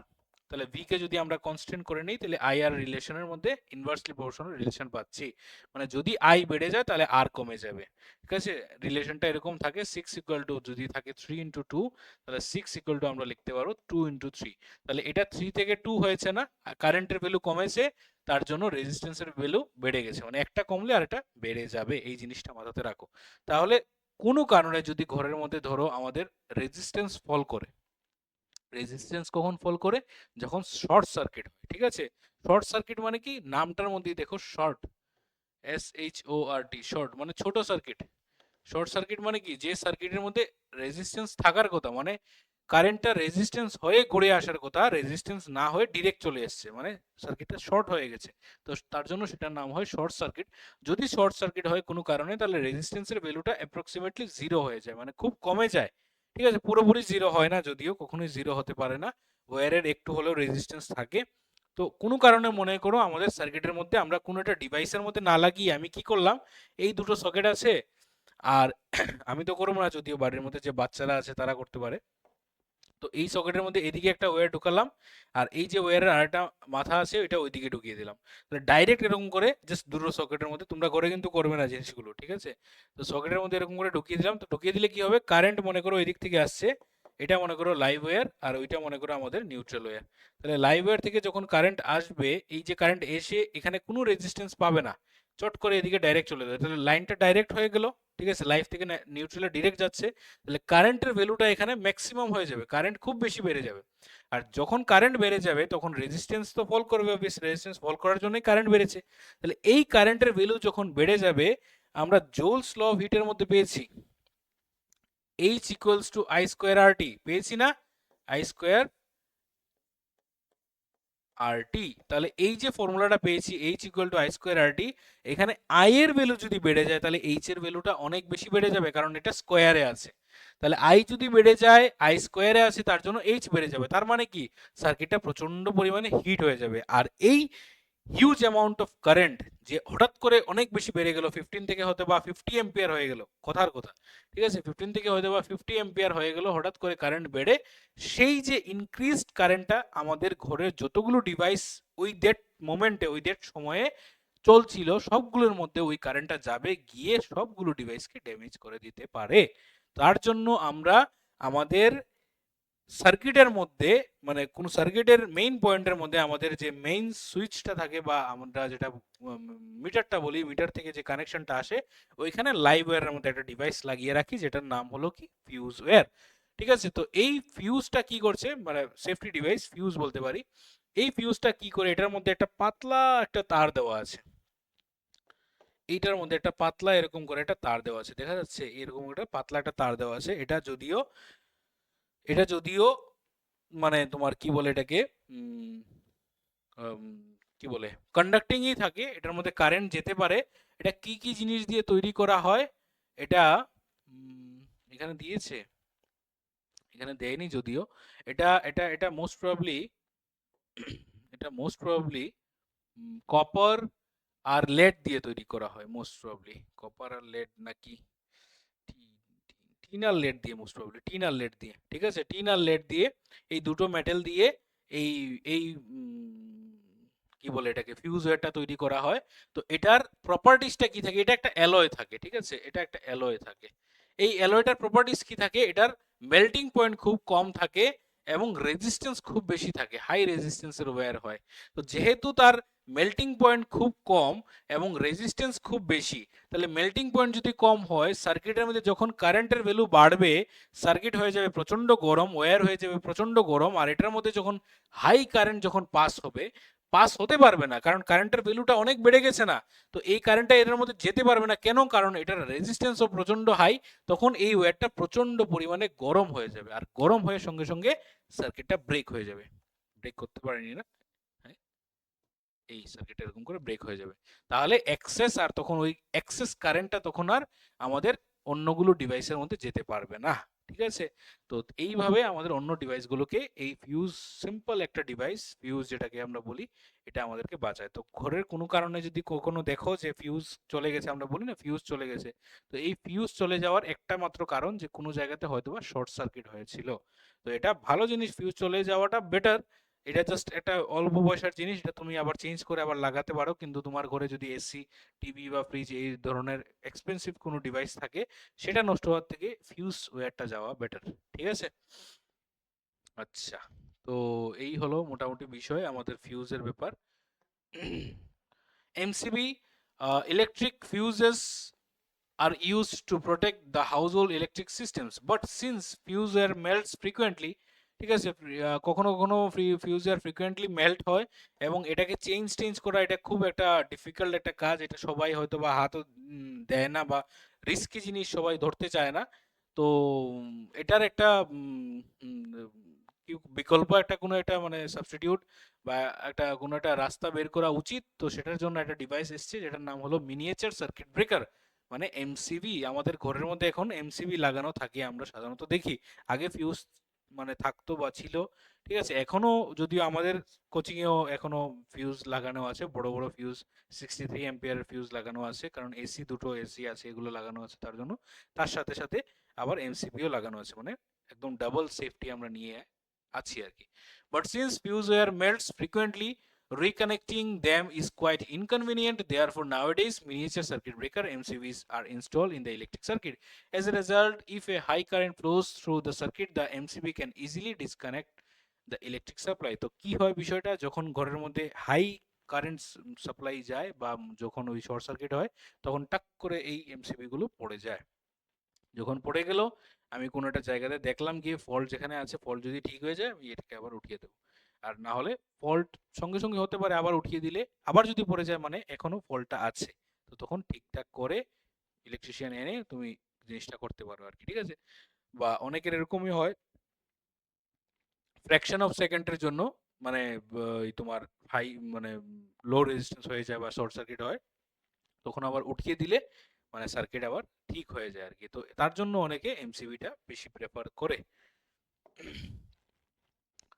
Short circuit, if the resistance of A circuit suddenly decreases, যদি সার্কিটের রেজিস্ট্যান্সটা হঠাৎ করে ডিক্রিজ হয়ে যায়, ডিক্রিজ কেন হতে পারে আমি বলে দিয়েছি তোমাদেরকে। Suddenly decreases for any reason, the current increases drastically, প্রচন্ড পরিমাণে কারেন্টটা বেড়ে যায়, ঠিক আছে, হঠাৎ করে প্রচন্ড পরিমাণে কারেন্টটা বেড়ে যায়। This is called a short circuit due to excessive heat generated, it may cause fire in the line. Excessive heat generate হবে, H equals to I square R T, Joule's law of হিটের মধ্যে। তো এখানে সার্কিটের মধ্যে মানে সার্কিটটা burn করার বা ফায়ার লাগারও চান্সেস থাকতে পারে। অনেকের ঘরের মধ্যে দেখো না যে অনেক নিউজ আমরা পাই যে আগুন লেগেছে, কারেন্ট থেকে আগুন লেগেছে। This can be one of the reason. Overloading, we may when many high power electrical devices, যখন খুব বেশি high power electrical devices are connected in a single circuit, একটা সিঙ্গেল সার্কিটে কানেক্ট থাকে, a strong electric current flows through it, একটা strong current এটার মধ্যে flow হয়, দিস ইজ কল ওভারলোডিং। ঠিক আছে?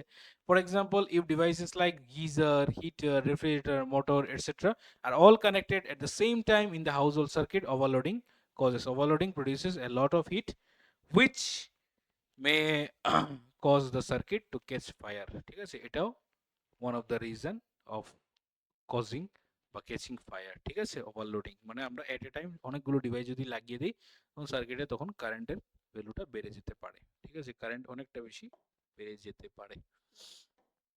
Next, earthing, connecting the metallic casing of an electric wire or appliances to the ground using a conducting wire is called earthing. এটাকে আমরা earthing বলি। এটা ওয়্যার জাস্ট আমাদের ওই সবগুলো ইয়ের মধ্যে কানেক্ট করে লিখে দিলাম। তো এই আর্থিংটা কখন আমাদের কাজে লাগবে, যখন মনে করো কোনো সময় কোনো থান্ডারস্টর্ম আসতে পারে। ঠিক আছে? যখন বাজ টাজ বলে আমরা বলি, তো এই থান্ডারস্টর্ম যখন পড়ে, তো এই থান্ডারস্টর্ম যখন পড়ে তখন স্ট্যাটিক ইলেকট্রিসিটি হঠাৎ করে ডিসচার্জ হয়ে যায়, প্রচন্ড পরিমাণে কারেন্ট ইলেকট্রিসিটি ডিসচার্জ হয়ে যায়। তো মনে করো তোমার বাড়ির বাইরে একটা ইলেকট্রিক্যাল পোল আছে, তো ইলেকট্রিক্যাল পোলে এসে ওই হঠাৎ করে এই স্ট্যাটিক ইলেকট্রিসিটিটা এসে পড়লো। তো যখন এখানে পড়বে, ওয়্যার আছে, কন্ডাক্টর আছে, এই কন্ডাক্টর দিয়ে তোমার ঘরের মধ্যে এই হিউজ অ্যামাউন্ট অফ ইলেকট্রিসিটিটা ঘরের মধ্যে এন্টার করলো। ঠিক আছে? হাই ভোল্টেজ এনার্জিটা তোমাদের ঘরে এন্টার করলো। তো এই হাই ভোল্টেজ যখন এন্টার করবে তখন তার কাছে দুটো রাস্তা থাকবে, হয় একটা সে ঘরের সার্কিটের মধ্যে যাবে যেখানের মধ্যে অনেক হাই রেজিস্ট্যান্স ডিভাইস টিভাইস লাগানো আছে, আরেকটা হলো ওইখানেই মিটার থেকেই বা মেইন সুইচ যেটাকে আমরা বলি এখান থেকে একটা ওয়্যার গেছে যেটা আমাদের আর্থের মধ্যে দেওয়া আছে। আমরা বলি earth is the best conductor, ঠিক আছে, মানে আর্থ প্রচন্ড পরিমাণে ইলেকট্রিসিটি আর্থকে যত দাও কোনো প্রবলেম নাই, ঠিক আছে, আর্থের রেজিস্ট্যান্স মানে খুব কম আমরা ধরি। তো তার জন্য যখন এই হাই ভোল্টেজটা আসবে সেটা ইজিলি আমার দুটো রাস্তা থাকবে যেখানের মধ্যে হাই রেজিস্ট্যান্স থাকবে বা অনেক বেশি রেজিস্ট্যান্স থাকবে, আর আরেকটা মানে যেখানে রেজিস্ট্যান্স খুব কম যেটা গ্রাউন্ডেড থাকবে। তো ও অবভিয়াসলি চুজ করবে যেখানে গ্রাউন্ডেড আছে, কারণ কারেন্ট ওই রাস্তাগুলো দিয়েই যেতে ভালো পায় যেখানে রেজিস্ট্যান্স খুব কম থাকে। তো অবভিয়াসলি এটা এসে হাই ভোল্টেজটা এসে ওই দিকে চলে যাবে, মানে এটা ডাইভার্ট হয়ে যাবে। তাতে কি হবে, আমাদের ওই যে ডিভাইসটা বাড়িঘরে যে ডিভাইসগুলো আছে সেগুলো বেঁচে যাবে। না হলে অনেক সময় আমরা এরকম নিউজ পাই যে বৃষ্টি ঝড় বাদল যখন প্রচন্ড বৃষ্টি দেয় তখন তারপরেই শোনা যায় অমুকের বাড়িতে এসি চলে গেছে, অমুকের বাড়িতে টিভি চলে গেছে, কারোর ফ্রিজ চলে গেছে। This are the reasons that we see after high like huge rainfall and thunderstorms, ঠিক আছে। কালার কোডিং গুলো দেখে নেই আমরা। লাইভ ওয়্যারের মধ্যে থাকে রেড, নিউট্রালের মধ্যে ব্ল্যাক, আর আর্থের মধ্যে থাকে গ্রিন, অনেকে আবার ব্লু ইউজ করে, ঠিক আছে। According to present international standard live where is brown. আচ্ছা, এক্ষণে রিসেন্ট যে সিস্টেমটা এটা হলো লাইভ ওয়্যার ব্রাউন থাকবে, নিউট্রাল লাইট ব্লু থাকবে, আর আর্থ ওয়্যারটা গ্রিন অর ইয়েলো কালার থাকবে। তো এই জিনিসটা আসলে কেন দেওয়া হয় এটারও রিজন আছে, কারণ মনে করো আজকে তোমার বাড়িতে কোনো ইলেকট্রিশিয়ান কাজ করে গেল, ঠিক আছে, কালার কোডিং গুলো না ম্যানেজ করে সে একটা কালার দিয়ে মনে করো রেড দিয়ে সবকিছু করে নিল। তো তখন যখন নেক্সট ইলেকট্রিশিয়ান আসবেন তখন উনি যদি এক্সপিরিয়েন্স না হয় বা উনি যদি মানে প্রপার মানে নলেজ ওনার না থাকে তখন হয়তো বা উনি আরো নষ্ট করে দিয়ে যেতে পারে আর কি তোমার সার্কিটে, কারণ উনি দেখে বুঝবেন না কোনটা লাইভ কোনটা নিউট্রাল কোনটা কি। যেমন আগে যে কাজ করা হতো, আগে ইলেকট্রিসিটির যে কাজ করা হতো, মানে আমি যখন ছোট ছিলাম তখন হয়তো বাবা এরও অনেক আগে, তখন সব হোয়াইট কালার ওয়্যার ছিল, ঠিক আছে, হোয়াইট কালার দিয়ে হোয়াইটই লাইভ হোয়াইটই নিউট্রাল সব হোয়াইট দিয়ে করা হতো। তো এগুলা টেস্টার লাগিয়ে লাগিয়ে ইলেকট্রিশিয়ানটা বুঝতেন যে কোনটা লাইভ কোনটা নিউট্রাল। তো এখন তো অনেকগুলো সিস্টেম আছে, কালার কোডিং গুলো চলে এসেছে, ঠিক আছে। তো এটা মানা উচিত, তোমাদের ঘরে যদি না থাকে তাহলে আমি এটাও সাজেস্ট করব যে কালার কোডিং গুলো তোমরা ম্যাচ করে করো, ঠিক আছে, যাতে ঘরে যদি কোনো একটা ফল্ট হয় তুমি যদি দেখে ঠিক করে নিতে পারো, ঠিক আছে, ট্রাই করে। তো লাইভ কোনটা নিউট্রাল কোনটা তুমি কোনটা যদি জানো তাহলে তুমি ঠিক করে নিতে পারবে, ঠিক আছে। This is not a big deal, আমরা সবকিছু চেষ্টা করলে শিখতে পারি। শেষ, ঠিক আছে, মোটামুটি আমরা আমাদের one shot of electric effect of magnetism, ঠিক আছে, ম্যাগনেটিক ইফেক্ট অফ ইলেকট্রিসিটি, ঠিক আছে। তো আমাদের এই চ্যাপ্টারটা আমরা শেষ করে নিলাম, তার সাথে সাথে আমরা ফিজিক্স আমাদের ক্লাস 10 এর পুরো কমপ্লিট করে নিলাম। তো খুবই মজার একটা বিষয়। এবং আমাদের কেমিস্ট্রির একটা চ্যাপ্টার রয়েছে, কেমিস্ট্রির আমাদের কার্বন এন্ড ইটস কম্পাউন্ডটা রয়েছে, কার্বন এন্ড ইটস কম্পাউন্ডটাও আমি খুব শীঘ্রই তোমাদের সামনে নিয়ে আসবো। আর তারপর আমরা কিছু কোয়েশ্চেন আনসার ডিসকাস করব। কোয়েশ্চেন আনসার প্রতিটা চ্যাপ্টার থেকে আমি কিছু কোয়েশ্চেন্স আমি এখন সেট আপ করছি, সেই কোয়েশ্চেন্স গুলো 1 মার্কের কোয়েশ্চেন থাকবে, এমসিকিউ থাকবে। এই কোয়েশ্চেন্স গুলো তোমাদের সাথে ডিসকাস করব। সিবিএসসি স্টুডেন্ট যারা আছো, যারা ভিডিও দেখো, তাদের জন্য এই কোয়েশ্চেন্স গুলো প্রচন্ড পরিমাণে ইম্পর্টেন্ট থাকবে। তোমরা যে সাজেশন গুলো বা যে টিচারের কাছেই পড়ো, রেসপেক্টিভ যে টিচারের কাছে পড়ো, ওনাদের থেকে যে কোয়েশ্চেন্স গুলো পেয়েছো বা পাবে, বা বিভিন্ন যে তোমরা বুকস গুলো কিনছো সবগুলো দেখবে, ওই সবগুলো জায়গারই কোয়েশ্চেন্স মোটামুটি এখানের মধ্যে তোমরা পেয়ে যাবে। মানে এখানের এই যে কোয়েশ্চেন সেশন কিউএনএ যে সেশনটা আমরা করব, সেই কিউএনএ সেশনের বাইরে আশা করি কোনো প্রশ্ন তোমাদের এক্সামে থাকবে না। মোটামুটি সব বেস্ট যে কোয়েশ্চেন গুলো আছে সবগুলো আমি ওইখানে তোমাদের সামনে নিয়ে আসব, ঠিক আছে। তো পাশেই থেকো, ভিডিওগুলো দেখো, লাইক করো, সাবস্ক্রাইব করো, বন্ধুদের সাথে শেয়ার করো, আর ভালো করে পড়াশোনা করো। আশা করি তোমাদের রেজাল্ট খুব ভালো হবে। নেক্সট তোমাদের সাথে দেখা হবে কেমিস্ট্রির মধ্যে কার্বন চ্যাপ্টার নিয়ে, ঠিক আছে। Till then, good by.